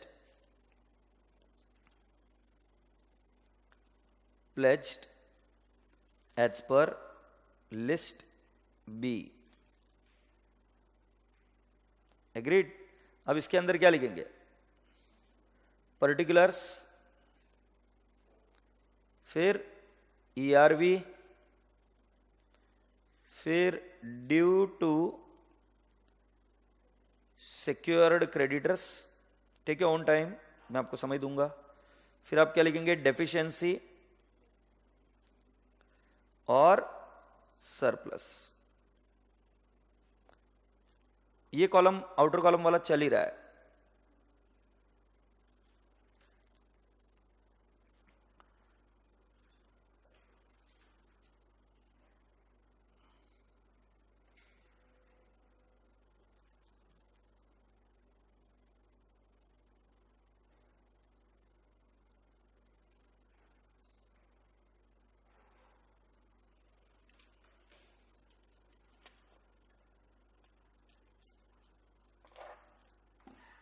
okay, now if you ready, मुझे बताइए वो कौन सी asset है। पहले हम एसेट लिखेंगे। कौन सी एसेट का नाम है? इन्वेस्टमेंट इन शेयर्स लिखूं क्या? क्योंकि बेटा मैं इधर एसेट के एंगल से देखता हूं। इन्वेस्टमेंट इन शेयर्स मैं एसेट के एंगल से देखता हूं। इन्वेस्टमेंट इन शेयर्स, उसका ERV है 35,000, और जिसके पास मैंने इसको गिरवी रखा है फुल्ली सिक्योर्ड क्रेडिटर्स, उसकी बुक वैल्यू है 30,000। चेक कर लो। तो इधर डेफिशिएंसी आएगा क्या? Surplus. Surplus. Agreed. Now next, दूसरा क्या है? GP notes. जीपी नोट्स से मुझे कितने रुपए मिलने वाले हैं? 10,000। उसकी ERV 10,000 है, बट मुझे पे कितना करना है? पार्टली से 20,000।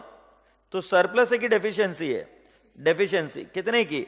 10,000। और ये कहां चली जाएगी? लिस्ट ई में।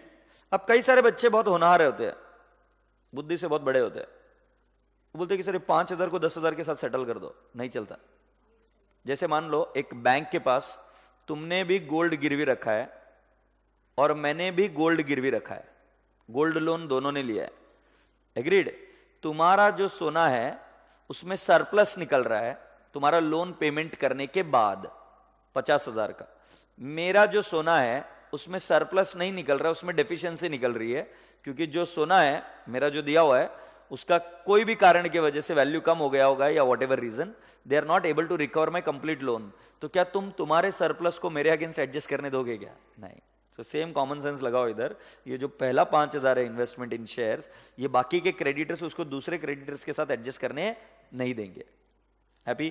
तो ऐसा कोई सेट ऑफ नहीं होता, डोंट बिकम मैकेनिकल। सो बेटा जी अभी हम क्या लिखेंगे? Surplus carried to the outer column. Write down estimated surplus, estimated surplus from assets specifically pledged। asset specifically pledged से कितना आ जाएगा बेटा जी? 5,000। with this you shall have the total of how much? 170,600 plus 5,000, 175,600। Do all appreciate? और इसको क्या लिखेंगे बेटा जी? Estimated total assets, total assets available for preferential creditors, debenture holders and unsecured creditors. बरोबर है क्या?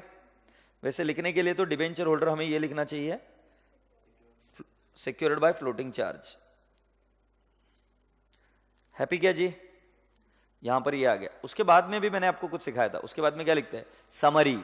उसके बाद में हम क्या लिखते हैं? Summary. So be ready and I will write down summary. Summary के अंदर हम क्या लिखेंगे? समरी के अंदर assets specifically pledged, asset specifically pledged. उनसे कितने रुपए मिल रहे बेटा एसेट स्पेसिफिकली प्लेज से मुझे? It is actually 35 plus 10,000. कितना मिल रहा है? 45,000. यस और no? So 35,000 plus 10,000, it will be how much? 45,000. Asset specifically pledged. और दूसरा क्या लिखेंगे? Assets not specifically pledged.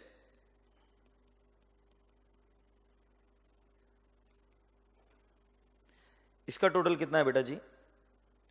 ऊपर फर्स्ट लेवल पर अगर हम देखेंगे तो 170, 600, और इसकी टोटल इनर कॉलम में ही रह गया, आउटर कॉलम में मत लेना नलाई को.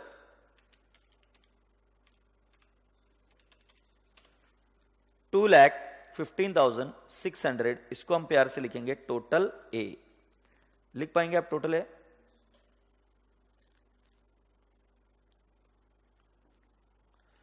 So if you allow me, I would like to revisit it so far, whatever we have done. हमने पहले लिखा asset specifically pledged, outer column में लिखा, sorry, asset not specifically pledged, फिर लिखा asset specifically pledged. उसके कितने हिस्से? 5 हिस्से, जिसके अंदर particulars, ARV, due to secured creditors, फिर surplus और deficiency. Deficiency and surplus of course. जो deficiency है वो list E में गया, जो surplus है वो outer column में गया. उसके बाद में इन दोनों की हमने summary लिख दी, summary में दोनों की क्या लिख दी? Gross value. इसके बाद में अब आप इनर कॉलम में, मतलब इनर मतलब इस कॉलम में लिखोगे, यहां पे ये तो चलता जाएगा, इधर क्या लिखोगे? Gross liability, gross liability to be deducted from surplus और एडेड टू डेफिशिएंसी, और इसके बाद आपका एक कॉलम चलेगा लेफ्ट हैंड साइड में.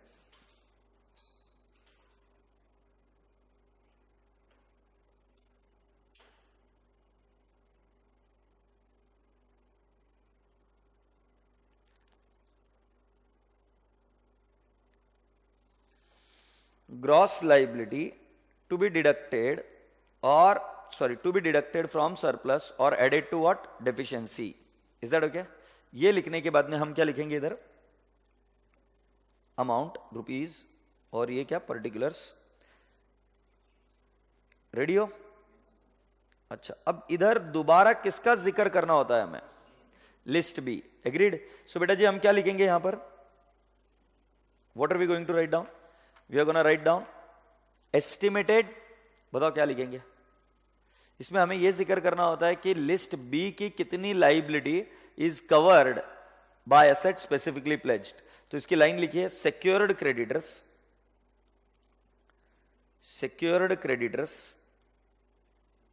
As per list B to the extent covered by assets specifically pledged. ठीक है? मैंने क्या लिखा? secured creditor as per list B to the extent secured by what? to the extent covered by asset specifically pledged. अब बेटा जी कितने हैं? एक है fully secured creditor से क्या? जरा ध्यान से देखना अभी मैं क्या कर रहा हूं. पहला है fully secured creditors. इधर तो नीली आएगा, बट फुल्ली सिक्योर्ड क्रेडिटर्स का हमने पूरा पेमेंट किया था क्या? 30,000. तो मैंने लेफ्ट में लिख दिया 30,000. फिर पार्टली सिक्योर्ड क्रेडिटर्स, उनका जो बचा हुआ पेमेंट है वो लिस्ट बी में नहीं हो रहा है, वो लिस्ट सी में, सॉरी ई में होगा. तो इधर तो नीली आएगा, बट इधर कितना आएगा?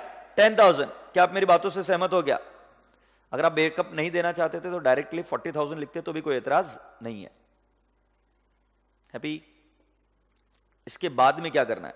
ये तो हुआ secured creditors as per list B to the extent covered by asset specifically pledged.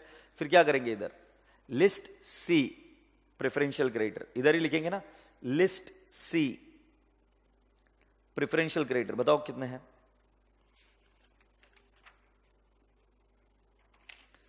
List C preferential creditors कौन से बेटा जी?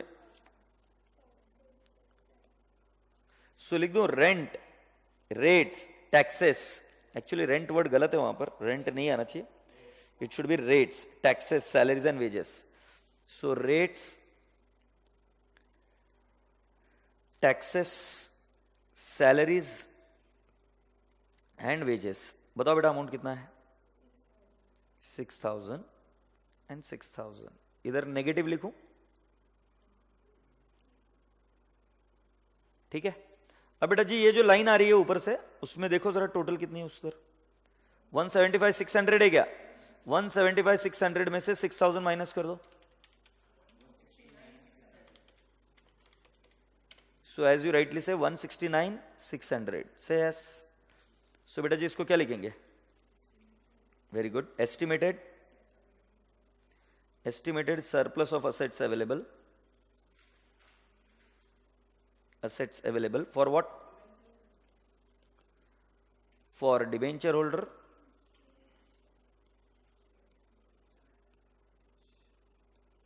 and unsecured creditors.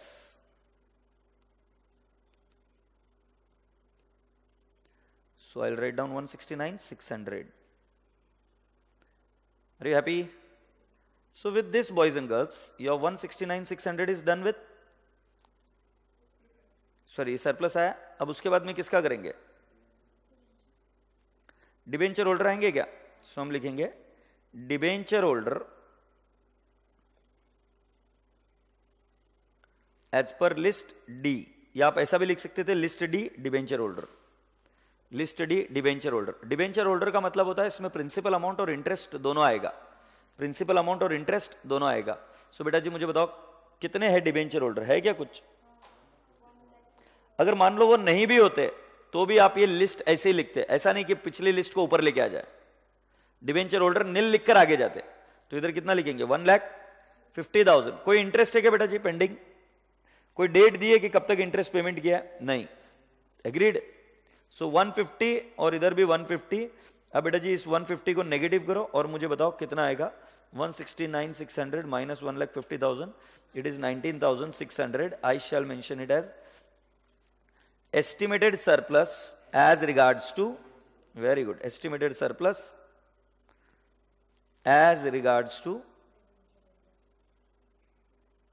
debenture holders.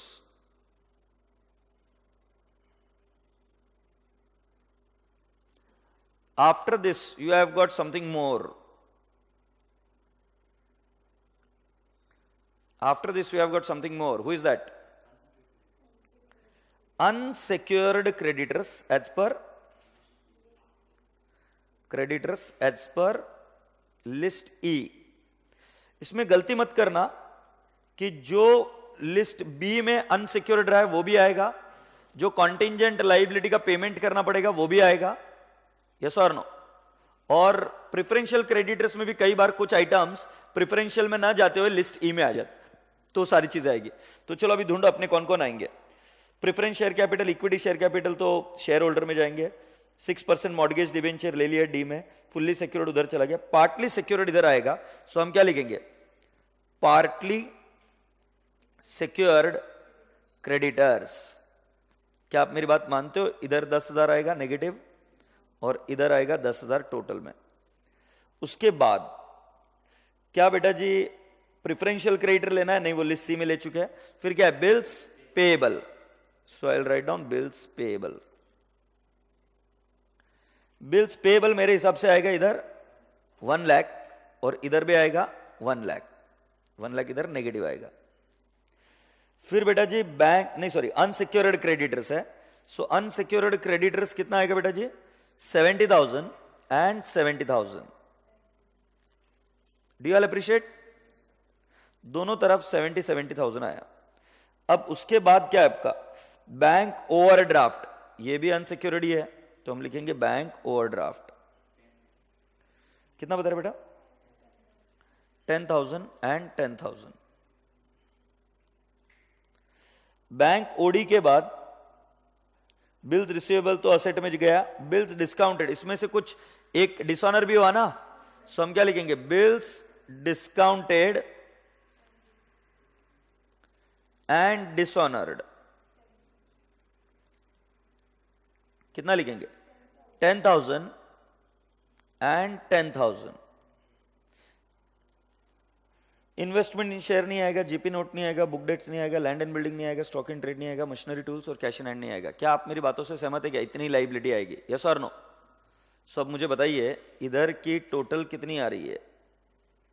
Left side की टोटल जहां से आप लिखना शुरू किए, 30 + 10 40, 46, 46, 196, 196, 2,06,000, 2,06,000, 3,06,000, 3,06,000 and 3,76,000, 86,000, 96,000.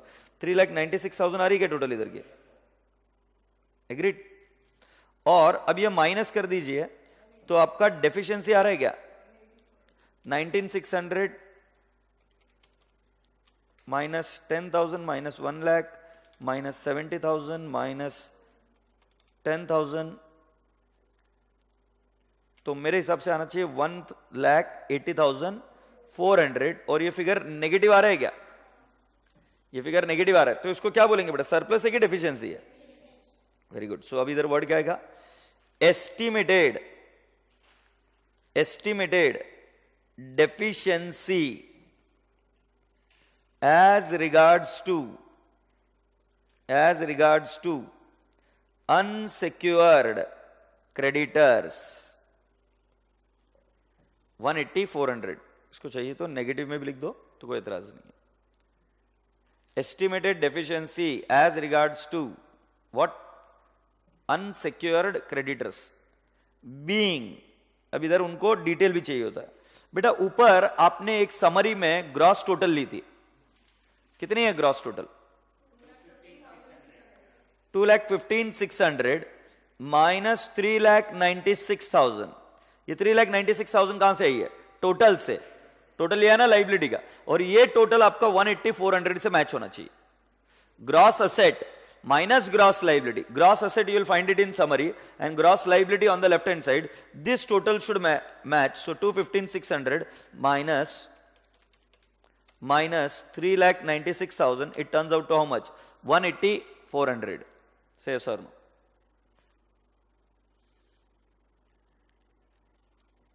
So dear friends, now we go further and what do we write down? ये यहां पर तो डेफिशिएंसी तो आ गई. अब उसके बाद में हम क्या लिखते हैं? Issued and called up capital. So write down issued and called up capital. इसके अंदर हम लिखेंगे पहले प्रेफरेंस शेयर होल्डर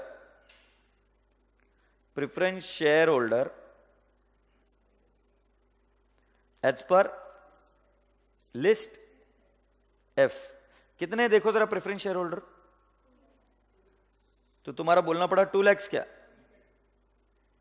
कोई डिविडेंड पेंडिंग इसका? नहीं. और दूसरा कौन है लास्ट में? Equity share holder. ये दोनों एक साथ ही लिखेंगे. Equity share holder as per list G. कितना है बेटा जी? इक्विटी शेयर होल्डर 1 लाख है क्या? यस. अब बेटा जी इसको और माइनस कर देंगे आप. So deficiency as per 480 as per list H 480,400.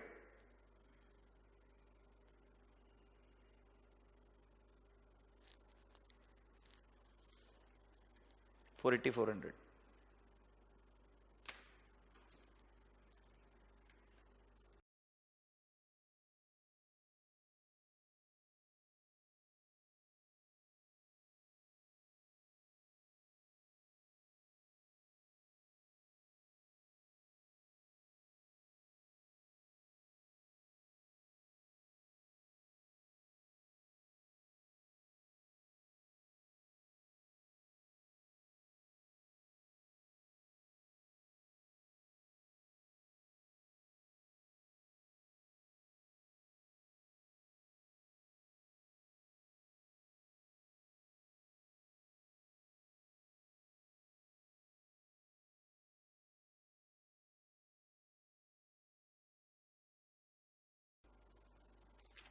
So I hope you are able to understand कि what are we going to do it in this. इसमें अगर फॉर्मेट सही से नहीं बनाए तो आपके मार्क्स जाएंगे. और दूसरी चीज, जो कुछ स्पेशल पॉइंट्स है वो भी मैं आपको लिखा कर देता हूं. उसमें से डिबेंचर होल्डर के बारे में एक स्पेशल पॉइंट लिखा कर दिया. नेक्स्ट हेडिंग लिखिए calls in arrears. Next heading लिखिए कॉल्स इन अरियर्स. अब जो जो इंपॉर्टेंट एडजस्टमेंट है वो आपको मैं समझाते जा रहा हूं. नेक्स्ट एडजस्टमेंट लिखिए कॉल्स इन अरियर्स. ठीक है बेटा, कई बार बच्चे है ना अनकॉल्ड कैपिटल और कॉल्स इन अरियर्स में क्वेरी कर जाते हैं, मतलब कंफ्यूजन कर जाते हैं. क्वेश्चन नंबर 9 ये जो वाला चेक करोगे अभी बैड डेट्स लिमिटेड वाला, तो उसमें चेक करो कि उसमें शेयर की फेस वैल्यू 10 है बट मंगाए गए हैं 5, तो पेड अप वैल्यू 5 है, अनकॉल्ड अमाउंट 5 है. अनकॉल्ड मतलब जो पैसा ड्यू हुआ ही नहीं है, मंगाया ही नहीं है. अनकॉल्ड अमाउंट का हमारे पूरे इसके अंदर स्टेटमेंट ऑफ अफेयर्स में, लिक्विडेटर स्टेटमेंट ऑफ अकाउंट में है impact, but statement of affairs में कोई इंपैक्ट नहीं है. It is plain vanilla like this only, कुछ नहीं करना है. बट अगर यहीं पर कोई शब्द होता calls in arrears, calls in arrears का मतलब क्या होता है कि पैसा ड्यू हो चुका है, आया नहीं है, मतलब हमने पैसा मंगाया है बट मिला नहीं है. सो कॉल्स इन अरियर्स को let's take an example. Calls in arrears का एग्जांपल लिखते हैं. शेयर कैपिटल है, शेयर कैपिटल है 10 lakhs. कॉल्स इन अरियर्स है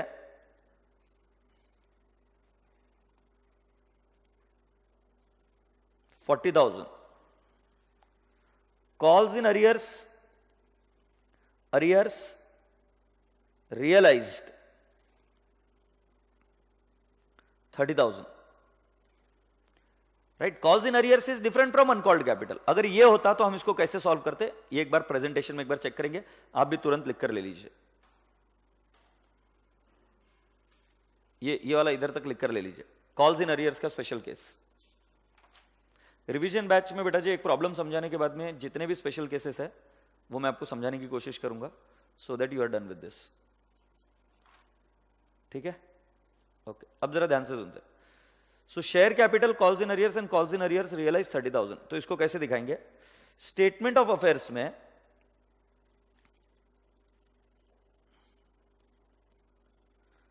में लिस्ट ए में आएगा, लिस्ट ए में आएगा calls in arrears realised and I will write down 30,000. जितना रियलाइज होगा उतना ही लिखना है. Calls in arrears to be realised, realised word नहीं भी रहा तो टू बी रियलाइज्ड, ERV है 30,000. उसके बाद में लिस्ट जी में आऊंगा मैं. G is for equity share holder, yes और नो. सो जी में मैं लिखूंगा equity share holder and my figure would be 10 lakh minus 10,000. 10 lakh minus 10,000, I will write down 9,90,000 less. मतलब शेयर कैपिटल कभी भी 10 लाख नहीं लिखूंगा मैं. शेयर कैपिटल कभी भी 10 लाख नहीं लिखूंगा. बट लाइबिलिटी, अगर यही डिबेंचर होल्डर होते, मान लो डिबेंचर होल्डर का कम पेमेंट हो रहा है.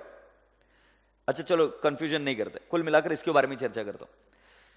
10 lakhs माइनस 10,000 ये कितना आएगा? 9,90,000. मतलब जितना पेड अप है उतना ही वैल्यू इधर से लेस होगा. सो इसका मतलब ये कि यहां पर डेफिशिएंसी में इस 10,000 का कोई इंपैक्ट ही नहीं आएगा. क्यों नहीं इंपैक्ट आएगा 10,000 को तो मैं माइनस कर कर इधर बता रहा हूं कि 990 है मेरे तो इक्विटी शेयर होल्डर. अगर मैं 10 लाख बोलता तो मेरी डेफिशिएंसी बढ़ती ना. 10 लाख बोला ही नहीं, 990 बोला है, तो मेरी डेफिशिएंसी 10,000 से कम ही है. Do you appreciate this? So boys and girls, ये आगे आपको काम आएगा लिस्ट एच में, क्योंकि कई बार वहां पर दिक्कत आती है. सो ध्यान में रहे, कॉल्स इन अरियर्स का ट्रीटमेंट कैसे होगा बेटा जी? पहले रियलाइज जो वैल्यू है वो लिस्ट ए में जाएगा और फिर उसके बाद में लिस्ट जी में जितना paid up value of the share capital है उतना ही लेस होता है. कॉल्स इन अरियर सब्सट्रैक्ट करके लिखते हैं. Now let's write down the next point. Next adjustment. This adjustment is, तुमने नहीं लिखा क्या? लिख लिया ना? हाँ, जल्दी से करो.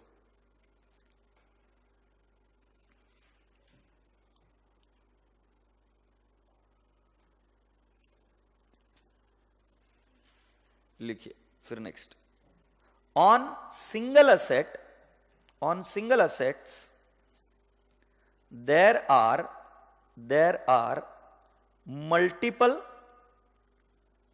multiple liability, that is single asset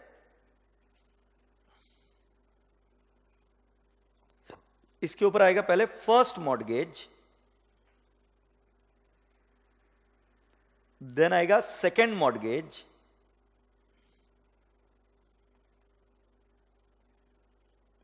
इसमें आएगा फर्स्ट मॉर्गेज, देन आएगा second mortgage.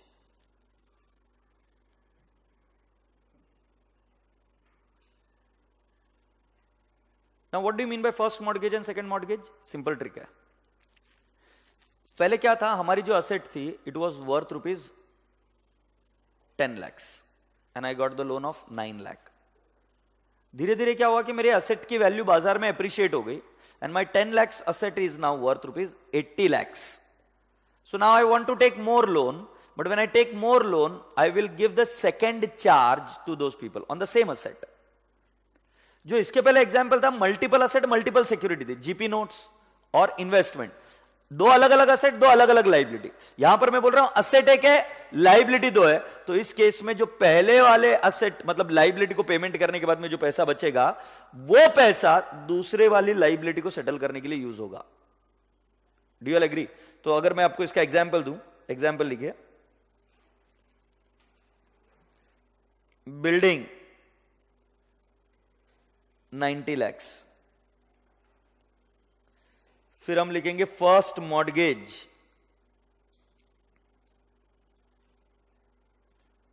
On building 30 lakhs, फिर मैं लिख रहा हूं second mortgage on building 40 lakhs, building 90, 30 and 40 lakhs। अब देखो इसका क्या होगा, अभी 40 को मैं थोड़ा सा अल्टर कर भी समझा सकता हूं। तो अब इसमें जो हमारा लिस्ट बी है वो कैसा बनता है बताओ? Assets specifically pledged,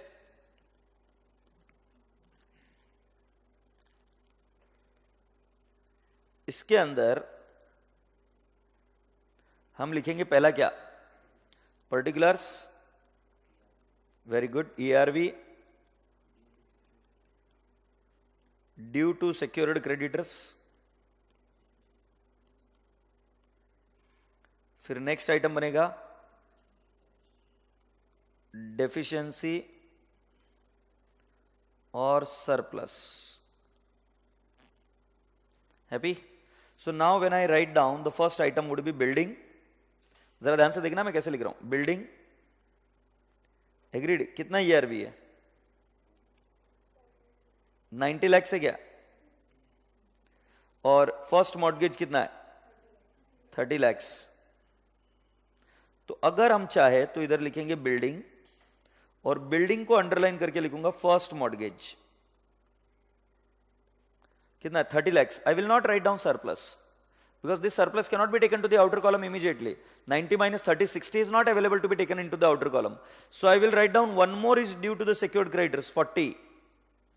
So this is what? Second mortgage.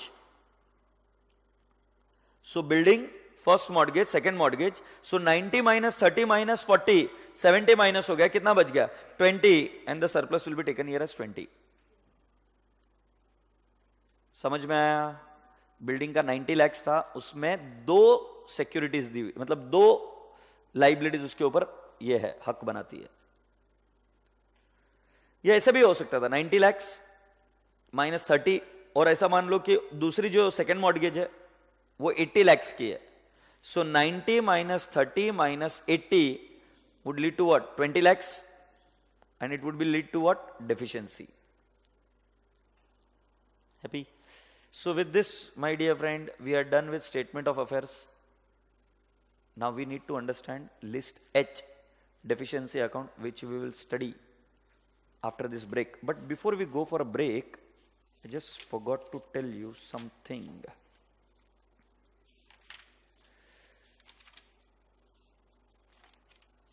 there is one question which we are going to do, but this we are going to do along with the answer.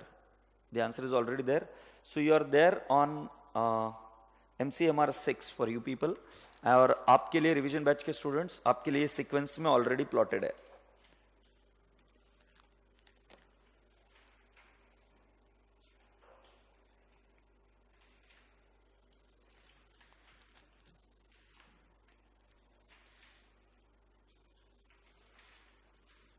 Okay,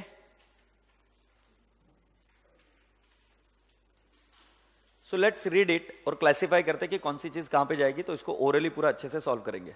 अगर मान लो कभी घर पर writing practice के बाद में अगर आप ओरली सॉल्व करते हो तो ओरली कैसे सॉल्व होना चाहिए, उसमें कभी भी ऐसे देख कर नहीं चलते हैं. You should always have a pen and a calculator with you ready. So be ready for this. From the following particulars, prepare statement of affairs and the deficiency account for submission to the official liquidator of Equipment Limited, which went into liquidation on 31st December 2012.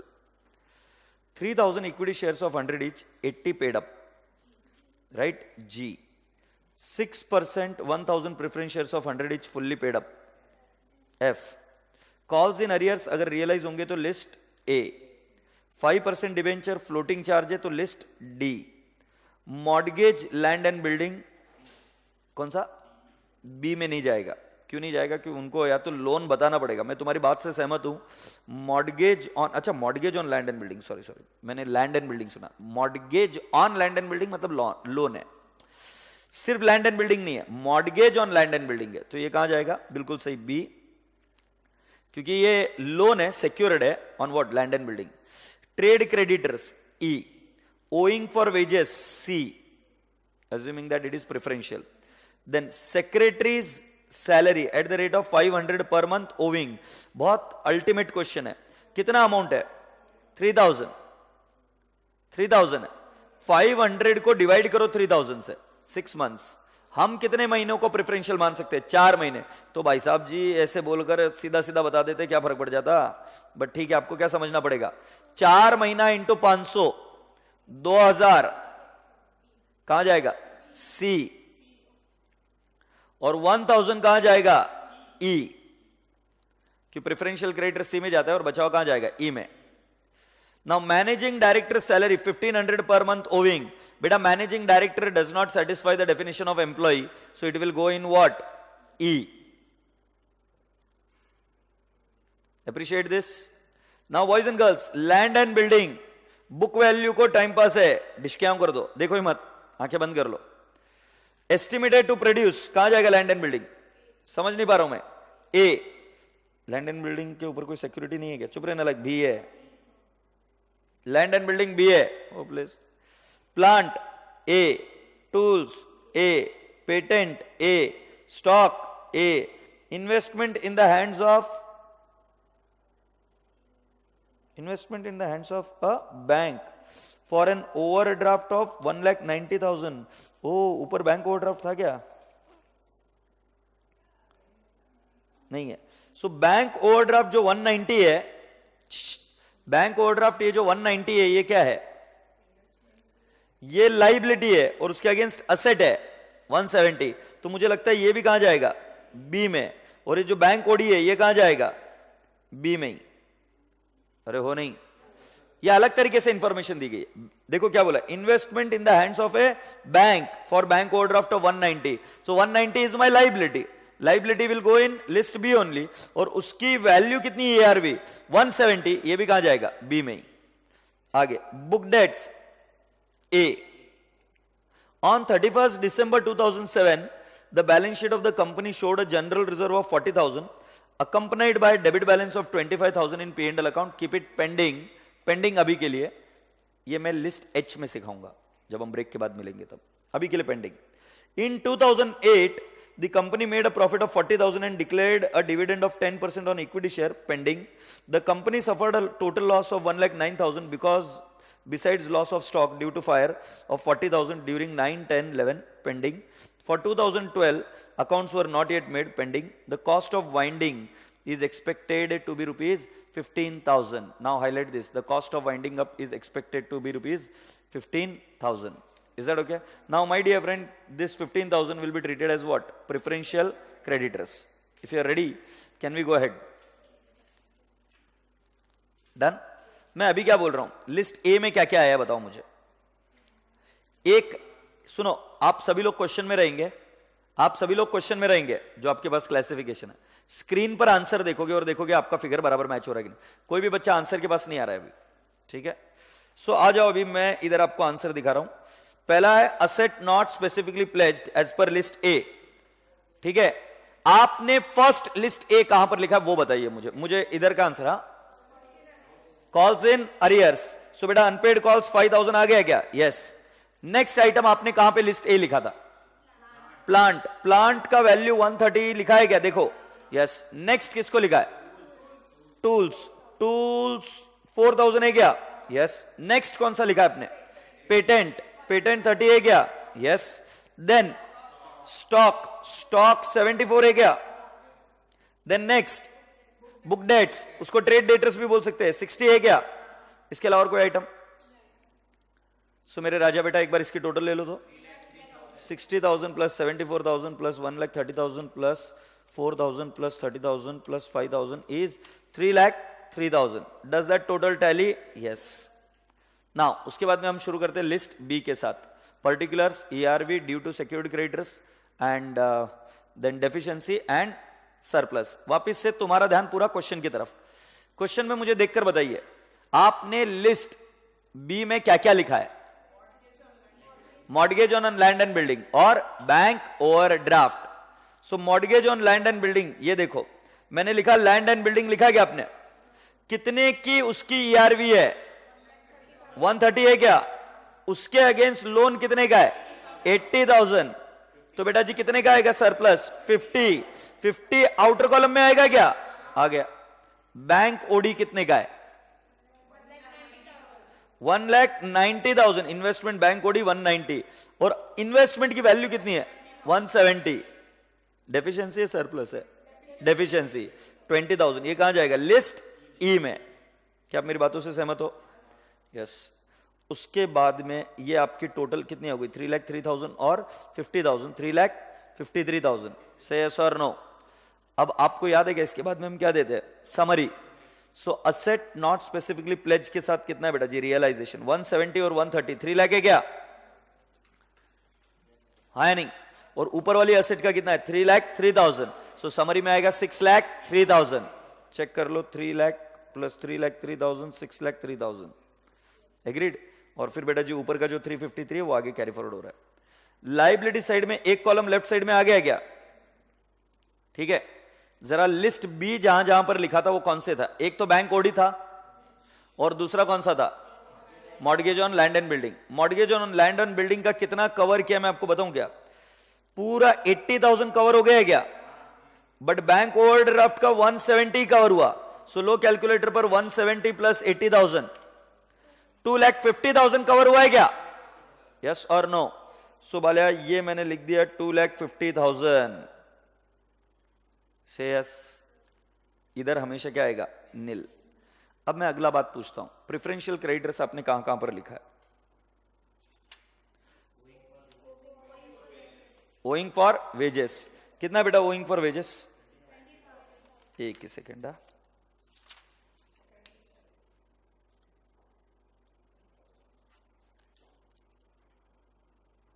ठीक है, owing for wages कितना बेटा जी? 20,000 है. कहां पर लिखा? 20,000 और 2,000 secretary. और क्या है? एक और लिखा था, cost of winding up is expected to be now 15,000. Now सुनो, cost of winding up we are going to take it in liquidator statement of account. Cost of winding up, we are going to take it in liquidator statement of account. Now comes a question, why? ये statement of affairs कौन बना रहा है? Board of directors. Winding up कौन करता है? Board of directors करता है कि लिक्विडेटर करता है? लिक्विडेटर. तो cost of winding up should be taken up into what? Liquidator statement of account. अब हमसे कंफ्यूजन क्या हो गया? शायद हमने इसको कंफ्यूज कर लिया था with expenses of investigation. These are not expenses of investigation. Yes और no? So that is the reason it will not be a part of statement of affairs. Statement of affairs में क्या नाम उसका, preferential criteria सिर्फ वही होंगे जो वो 7 क्राइटेरिया में बैठेंगे, और ये 7वें क्राइटेरिया में बैठता नहीं है। तो कहां पे जाएगा? Expenses of winding up, liquidator, statement of account, जो उसके अगली स्टेप है। खैर कोई बात नहीं, अभी 22,000 क्लियर है क्या? अच्छा, फिर बेटा जी 353 माइनस 22,000, सो कैन आई से 3,31,000 आया? यस। अब चलते हैं, ई तो हो गया, ये सॉरी ई क्या, सी तो हो गया। अब डी में क्या क्या आता है? Debenture holder. चेक करके बताओ डिबेंचर होल्डर कितने हैं? डी है क्या? कितना है? 1 लाख है। सो चेक, 1 लाख है, क्या हुआ? अच्छा, इंटरेस्ट पेड अप टू क्या है? 30 जून 2012। सो बेटा अभी कितने महीने और बाकी है? दिसंबर एंड है ना, तो मैंने हमेशा आपको बताया कि इंटरेस्ट भी लेना होता है। सो लो कैलकुलेटर पर 1 लाख इंटू 5% इंटू 6/12, 2,500 है क्या? सो बेटा जी ये आया 1,02,500 दोनों तरफ से। अब डी भी हो गया। डी में आपको समझ में आया कि इंटरेस्ट का भी पेमेंट करना होता है। नेक्स्ट आइटम कौन सा है? नेक्स्ट आइटम कौन सा? मैं सुन रहा हूं, अनसिक्योर्ड क्रेडिटर्स। जरा ढूंढ के बताओ आपने कहां कहां पे ई लिखा है? Trade creditors. तो आपने जैसे कितना बता रहे हो? ट्रेड क्रेडिटर 265,500 क्या? चेक करो। हाँ, उसके बाद में कौन सा है? सेक्रेटरी सैलरी, सेक्रेटरी सैलरी 1,000 है क्या? अच्छा ठीक है, मैंने इधर 1,000 लिखा। हाँ, और क्या है? मैनेजिंग डायरेक्टर सैलरी कितनी है? 6,000। ये दोनों का ससुरे ने मिलाकर 7,000 लिखा है। अरे हो नहीं। और बेटा जी लिस्ट बी में भी तो एक आइटम मैंने लिस्ट ई लिखा था, ये देखो लिस्ट ई, अनसिक्योर्ड पोर्शन। तो ये कितना आ जाएगा? 20,000। सो बेटा इस तरीके से कुल मिलाकर 20,000, 265,500। इसका उन्होंने कंबाइन कर दिया, बट मैंने आपको बोला कि आप ब्रेकअप दे सकते हो। 2 मिनट, आप ब्रेकअप दे सकते हो। क्या क्या ब्रेकअप दे सकते हो? 6,000 फॉर मैनेजिंग डायरेक्टर और 1,000 फॉर सैलरी। तो इस तरीके से 7,000 ये इन्होंने टोटल लिया। अब ये 292,500 आ रहा है। तुम्हारा कुछ दूसरा बोलना पड़ रहा है क्या?